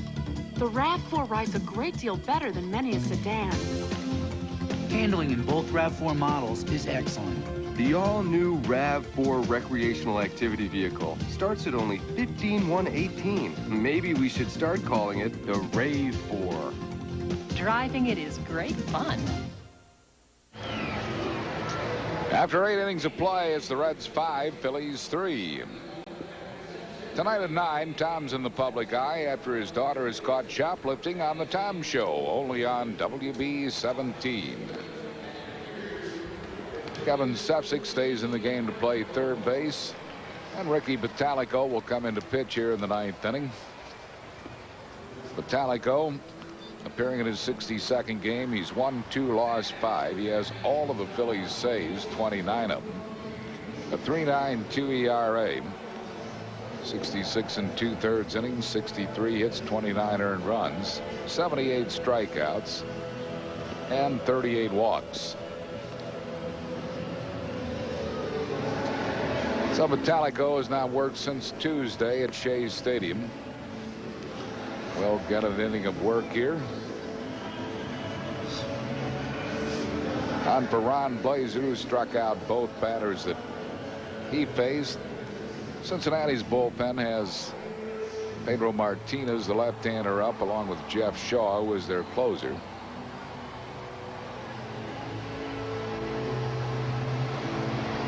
And leading off for Cincinnati to face Metallico will be Pokey Reese. Here's the pitching line with Cincinnati's Brett Tomko. 7 1/3 innings pitched. 6 hits. Pokey Reese is 0 for 3 with a walk. 1 ball and no strikes to him. 3 strikeouts. Gave up 1 home run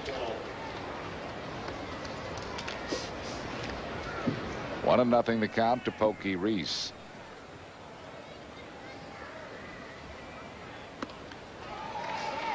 One and one.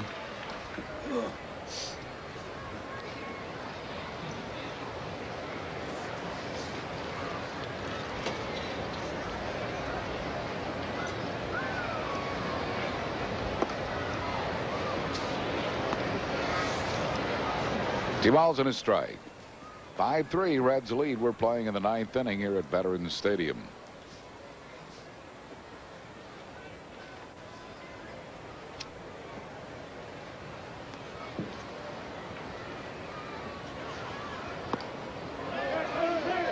Tried to check the swing and did check as the appeal goes to Hirschbeck. So it's 3 balls and a strike to Pokey Reese.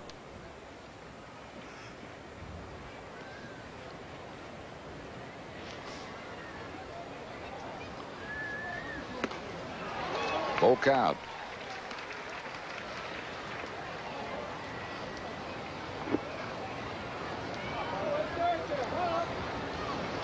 Three and 2 to Pokey Reese.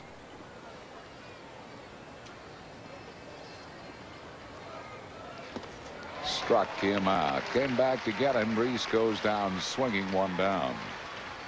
All 5 Cincinnati runs charged to starter Tyler Green, although he deserved a better fate. Reds put together 3 doubles in the 4th inning, none of which were hard hit balls, but opposite field doubles, and that hurt him.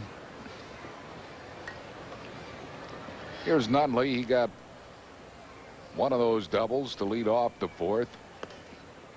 He's 2 for 4. And the Phillies have made a couple runs at the Reds today, too, and not able to produce a whole lot of offense again this afternoon. Curiously now, Shaw is down and Pedro A. Martinez stays up in the bullpen. The Phillies scheduled hitters in the 9th. Shot, fair ball down the right field line, kicks off the fence, and Nunley will get his 2nd double and his 3rd hit of the ball game.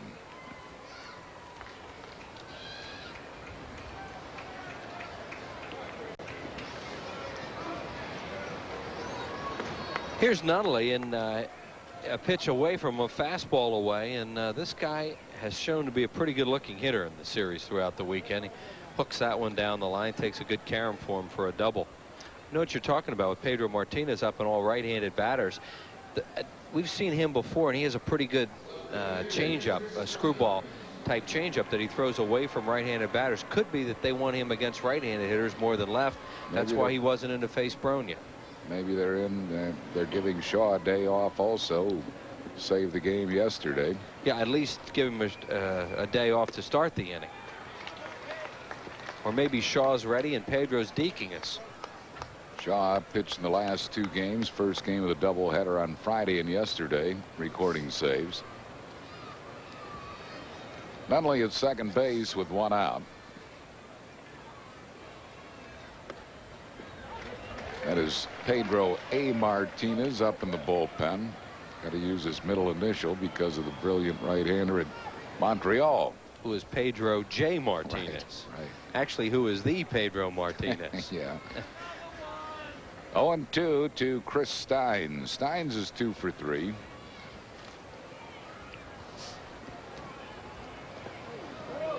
Metallico fell down, and now he's holding his left ankle. Yeah, it's almost as if he hurt his ankle a little bit then.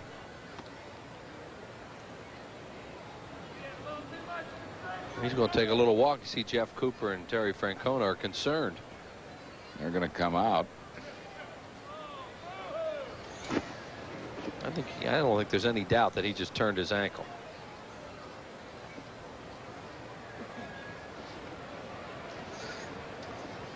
And you know he's going to say he's all right.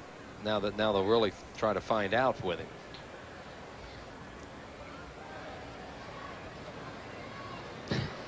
He's going to, I think, try a couple of pitches. Here's a look at see if we can see what happened to him. It's his landing foot, and it twisted and gave way on him, and he reached for the ankle right away. And Ricky says he's all right. 1-2 the count to Chris Steins. Nunley at second base with one down here in the ninth inning.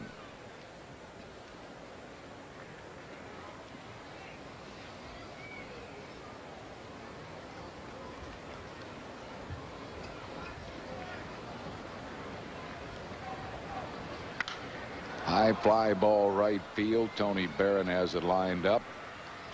He makes the catch. Tagging and moving to third is Nunley after the catch. So with 2 outs, runner at third base, and it'll bring up Eduardo Perez, the first baseman. Game at Turner Field is over, and here in the 7th inning, Padres have a 4-3 lead on St. Louis. Mark McGwire has hit his 51st home run of the year. He had 34 at Oakland, and he now has 17 for the Redbirds. You would think that they are going to try so hard to sign him in the offseason. And he's hit a lot of long home runs that everybody around the league talking. Well, he's fun to watch in batting practice. He really is. Perez is 0 for 3 with a walk. So in Jason Stark's column today, in Colorado, he hit a batting practice home run into the players' parking lot. Now you can picture that where our bus is. Oh yeah. That's almost impossible. Oh, that's tremendous. Way over 500 feet. Yeah. Maybe close to 600. 2 balls and no strikes to Eduardo Perez. Well, I don't know how they measure him, but I'm sure those guys, when they put their car in the parking lot, thought it was safe. Yeah.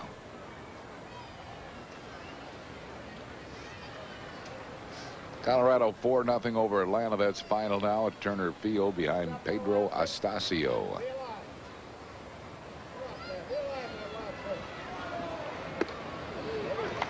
Called strike, 2-1.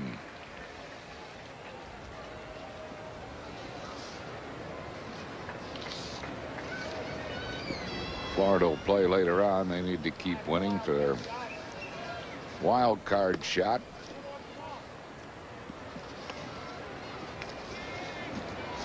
Mets have shut out the Expos. Dave Malicki 8 2/3 innings, 7 strikeouts. Those New Yorkers will be moving in for a twilighter here at the vet tomorrow at 5:05. Atlanta's lead over Florida now is 5 games in National League East. Yeah, but only 4 in the loss column. Yeah. So we talk about the wild card, and that seems more realistic, but I'm sure that the Marlins are also thinking about catching Atlanta. Walked him, and that'll put runners at first and third with 2 outs for Willie Green. Willie Green has struck out, doubled, grounded out, and struck out. Calico trying to get through this 9th inning.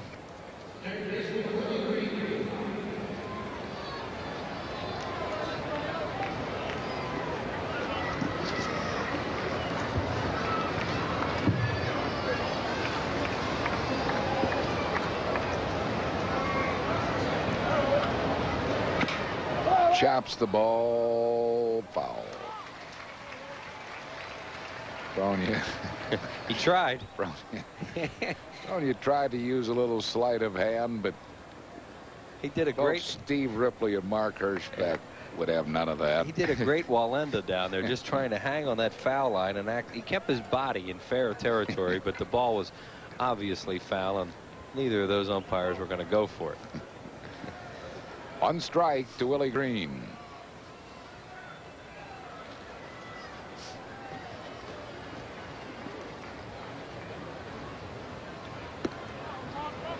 Curveball.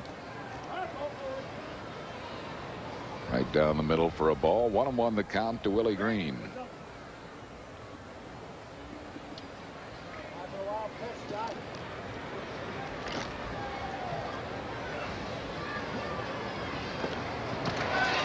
Chased the curveball that bounced up there. 1 ball and 2 strikes.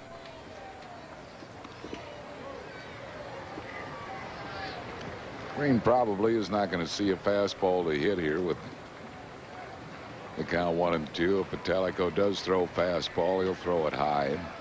Willie Green is a very good fastball hitter.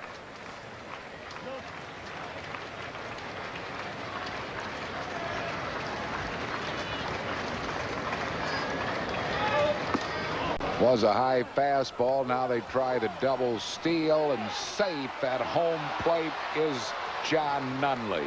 Stocker didn't get it out of his glove the first time. The Phillies saw it coming. Now the throw over to third, and safe over there is the other base runner, Eduardo Perez, who hurt his hand.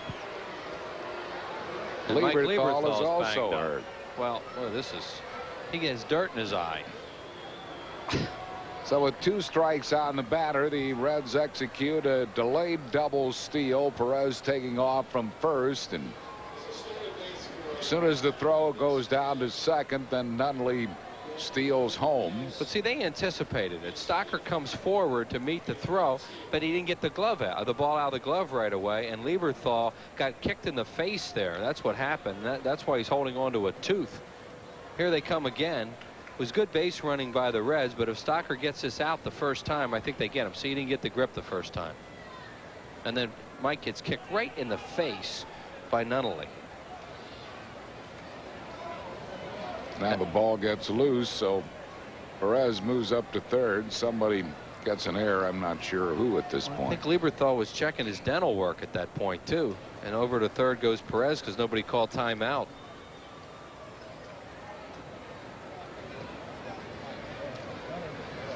So a runner at third. It's now 6-3 Reds, and it's full count now to Willie Green.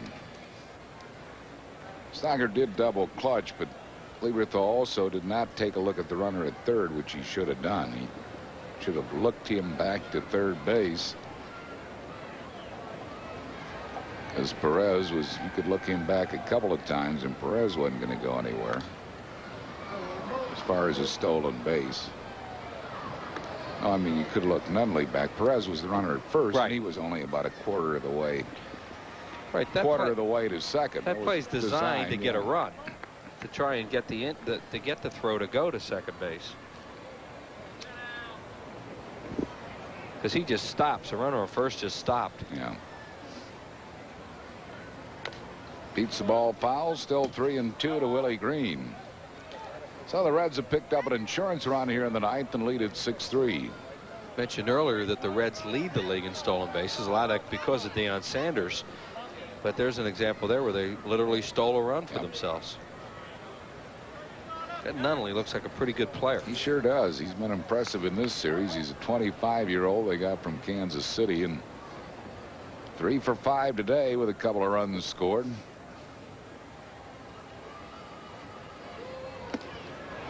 Came back to get him, struck him out, and that will retire the side. But the Reds steal a run. They get a run in the inning. 1 hit, 1 error, and 1 man left. We go to the bottom of the ninth, 6-3 Cincinnati. About 6 months ago, when I was opening my mail, there was a birthday card from Blue Cross. And they said, "Happy birthday. Go get a mammogram." I discovered that I had breast cancer. I got it early, and it's gone. So it was a godsend. I can enjoy my grandchildren for a long time. I did have an angel on my shoulder when I got that birthday card. That was, Blue Cross was my angel. Thanks a lot. Bell Atlantic makes a simple point. Okay, the lobster. Me? That's $22.50. The burger. Here. $22.50. Small salad. Me. $22.50 for you. Simple. But one price doesn't fit all. So unlike other phone companies, Bell Atlantic offers a choice of local and regional toll calling plans, and soon long distance. Plans for people who call a lot and a little. Your coffee, madam. That's gonna hurt. That's $22.50. You're the one that I want. You are the one that If you want more standard power than Accord and Camry and more passenger comfort starting at $16,695, then you want Ford Taurus. This is the car I wanted. The right price, the right time. Now is the time during Ford's factory authorized clearance. With $1,500 cash back, Ford Taurus is clearance price starting at $16,695, nicely equipped. It's safe, it's powerful, and it's affordable. Ford Taurus, the one you want during Ford's factory authorized clearance at your Quality Plus Ford dealer. The Phillies say thank you in a day full of prizes and surprises.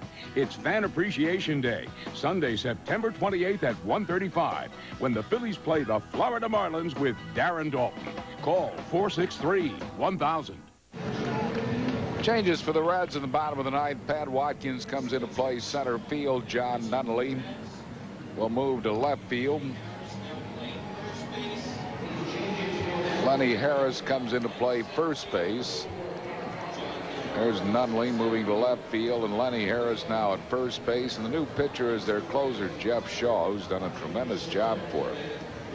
4-2 with 36 saves, 2.34 ERA. Look at his strikeout walk ratio. 71 Ks and just 11 walks. Tony Barron, the first one to face him. One strike. Barron has singled, safe on fielder's obstruction, and grounded out. He is 1 for 2.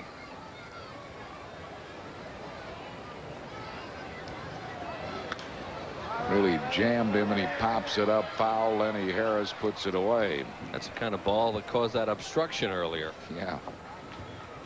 What can you say about Shaw? Shaw's a guy that's been around for quite a few years, and all of a sudden Brantley goes down. Shaw gets a chance to, for the first time in his career, really, to be a closer.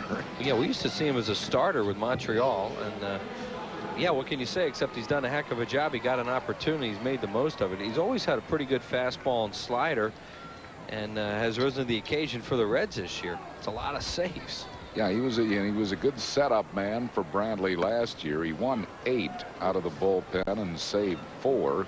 Had a 2.49 ERA. It's a 31-year-old that has really had a good year. Kevin Stocker is 0 for 1 officially with a sac fly and an RBI. I read a story about him that he's really happy with Cincinnati. He lives in an area called Washington Courthouse, Ohio, which is a short drive from Cincinnati, so he commutes. And he basically lives at home. And he said it's really relaxed him, and he loves pitching for the Reds. 36 saves and 42 opportunities, and that's going to find open spaces and bounce over the head of Nunnally, and Pokey Reese finally chases it down. Stocker will hold down at second with a double.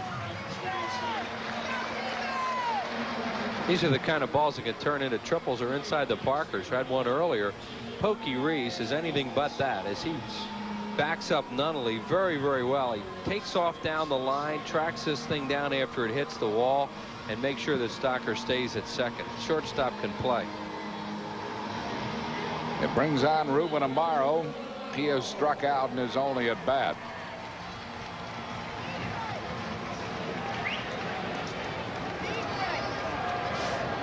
Reds lead 6-3. We're in the bottom of the ninth.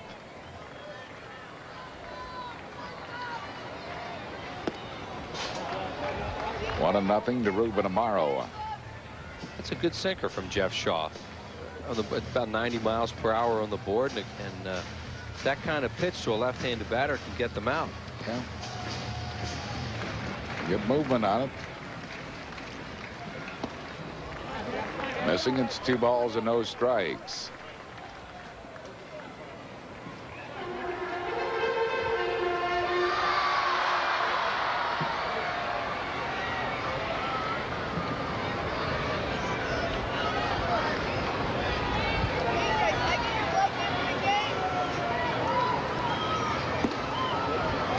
Just missed. 3-0 to Ruben Amaro. And 93 on that fastball, which was close to a strike.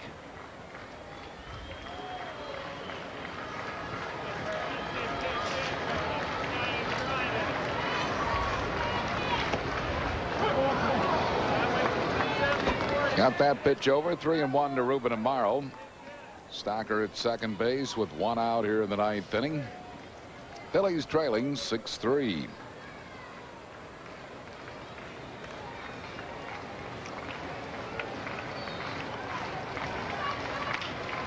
Ground ball fielded by Boone. Lenny Harris gets back to the bag. Amaro's retired. And on the play, Stocker moves up to third base. It's up to Midray Cummings to keep the game alive. Cummings is 1 for 4 with a double. Nice job by Shaw there too. He saw that Lenny Harris broke for that ball, and that there could be a possibility that he was needed. And he really hustled over to first, and he was right there also. Shaw, if he saves this one, can tie Rod Beck for the league lead in saves.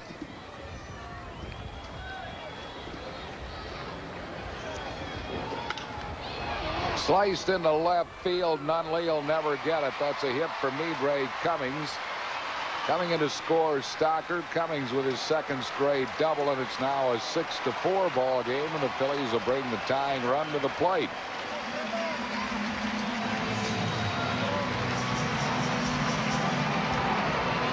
Mickey Morandini will be the batter. Morandini is 1 for 3 with a walk.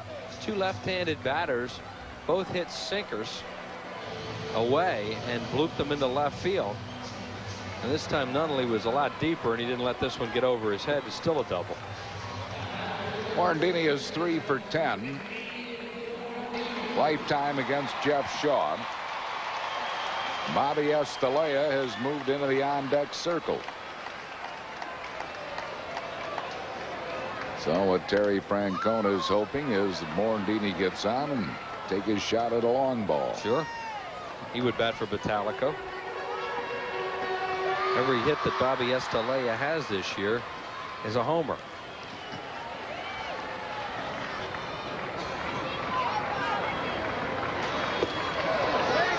Two strikes to Morandini.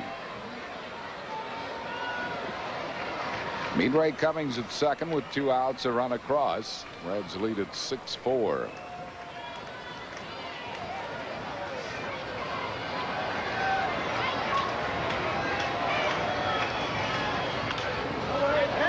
Loops a foul out of play. Still 0-2 to Mickey Morandini.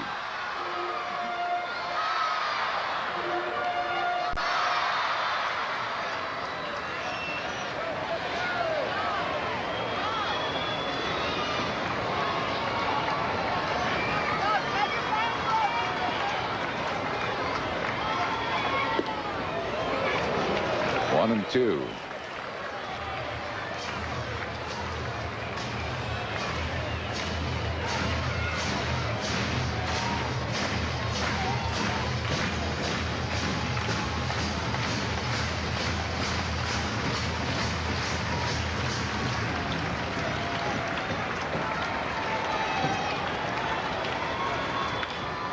Really got in his kitchen to hit to Lenny Harris, and Harris makes the play himself, and that'll end the ball game.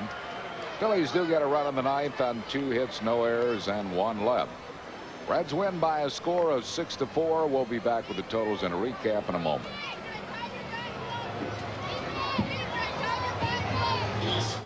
If you've been postponing the purchase of a brand new truck, the Dodge Big Summer Clearance plays right into your hands. You see, it's even bigger than you might think. With up to $13.50 off on a Dodge Dakota, or up to $11.85 in package value discounts on a Dodge Ram. So hurry to the Dodge Big Summer Clearance. Because if you haven't figured it out already,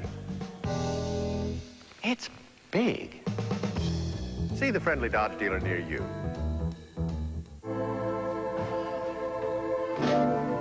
What'll it be? Burger and fries. All we got is TDN Light, Cash 5 Combo, Jackpot Sampler, and Instant Treat. I'll have a Jackpot Sampler. Okay, then. Hey, you don't eat them, you play them. New value price ticket combos. Wherever you buy Pennsylvania lottery tickets. Order yours by number today. Question over here. Our customers are looking for rate reduction. When and how much? We will give the customers lower rates, and in fact, immediate reductions, somewhere in the neighborhood of 10%, ending up with the largest upfront reductions of any utility in the country, the largest average reduction over a 10-year period guaranteed of any utility in the country. And people will see PECO Energy's commitment to its customers to meet their needs and expectations. Now boarding gate 10. Instead of taking the bus, we suggest Mazda MPV. the four-wheel drive Mazda Allsport. I want it all. The sport utility minivan. Adjustable seats, 4 swing outdoors. Handles like a car. Mazda MPV. Because you want it all. Mazda MPV. Lease for $299 a month. Back at Veterans Stadium where the Reds win 6-4 over the Phils. 6 runs, 9 hits, 2 errors, 8 left for Cincinnati. 4 runs, 8 hits, 2 errors, 7 left for the Phils. The win goes to Brett Tomko, 11-6. Tyler Green goes to 4-4. Jeff Shaw tied for the league lead in saves now with 37. Reds taking the season series 8-3. Our Chevrolet player of the game, John Nunley, went 3 for 5, including a pair of doubles. Reds outfielder John Nunley, our Chevrolet player of the game. Our next telecast here on the Phillies Television Network, Saturday, September 20th from Wrigley Field in Chicago against the Cubs, will be on the air at 4 o'clock. Check your local listings for the games carried in your area. Once again, the final from Veterans Stadium, Cincinnati 6 and the Phillies 4. For Andy Musser and Chris Wheeler, Harry Callis, thanks for watching. Talk to you Saturday from Wrigley on the Phillies Television Network. Phillies baseball has been brought to you in part by Brewery Fresh Budweiser, the official beer of Major League Baseball. By Mellon PSFS, it's where you're going. By your local Chevrolet Geo dealers. And by Independence Blue Cross and Pennsylvania Blue Shield, the health insurance companies you can lean on.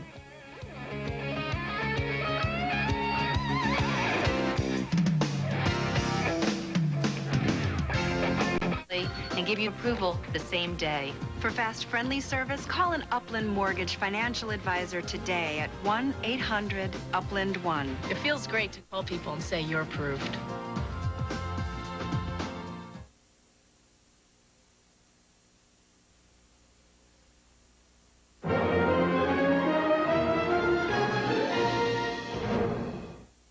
About 6 months ago, when I was opening my mail, there was a birthday card from Blue Cross. And they said, happy birthday.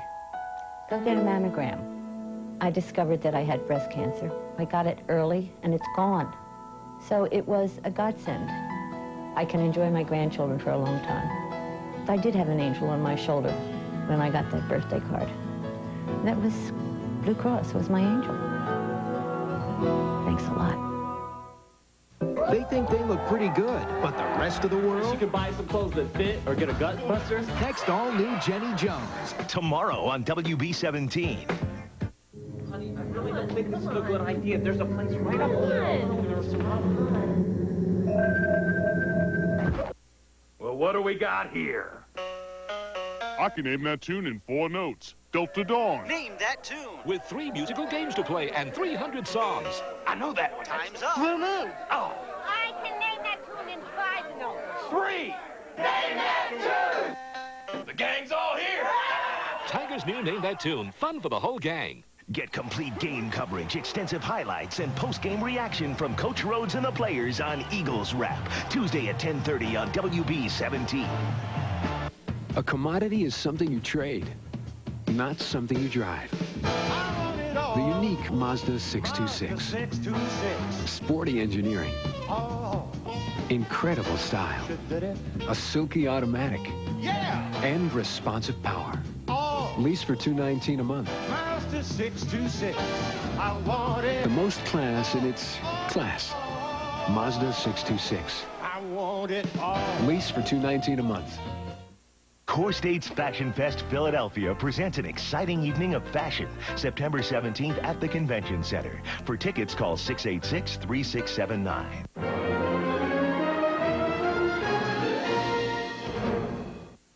Friends, here we are at one of America's most famous furniture factories where you can see the great values on coming to your town. Choose from over 250 living room groups for only $188. Many styles, multi-pillowback sectionals from only $298.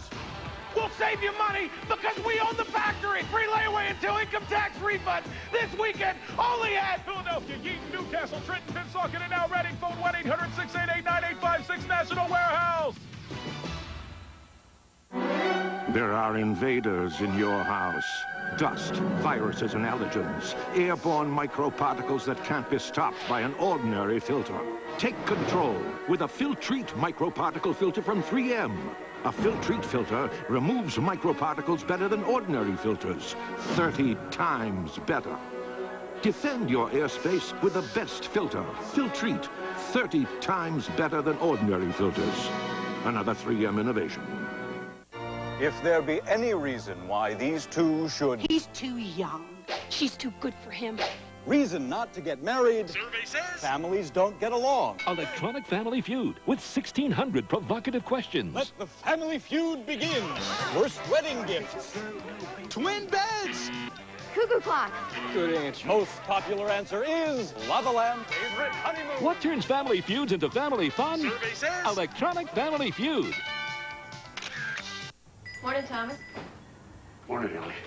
Arthritis acting up again? Sure is. Need something for the pain? Yeah, Thomas, aren't you taking a new prescription for something or other? that's right. Doc Bailey say it was okay to take a pain reliever with it? Mm-hmm. Tylenol. Here you go. Thanks, Ellie. For millions of people on certain prescriptions, Tylenol is the pain reliever doctors recommend most. Talk to your doctor. I think he likes you, Mom. He was pretty chatty today. They think they look pretty good, but the rest of the world? You can buy some clothes that fit or get a gut buster. Next, all new Jenny Jones. Tomorrow on WB17. From the creator of Star Trek, Gene Roddenberry's Earth Final Conflict. Premieres Saturday, October 11th at 5 on WB17.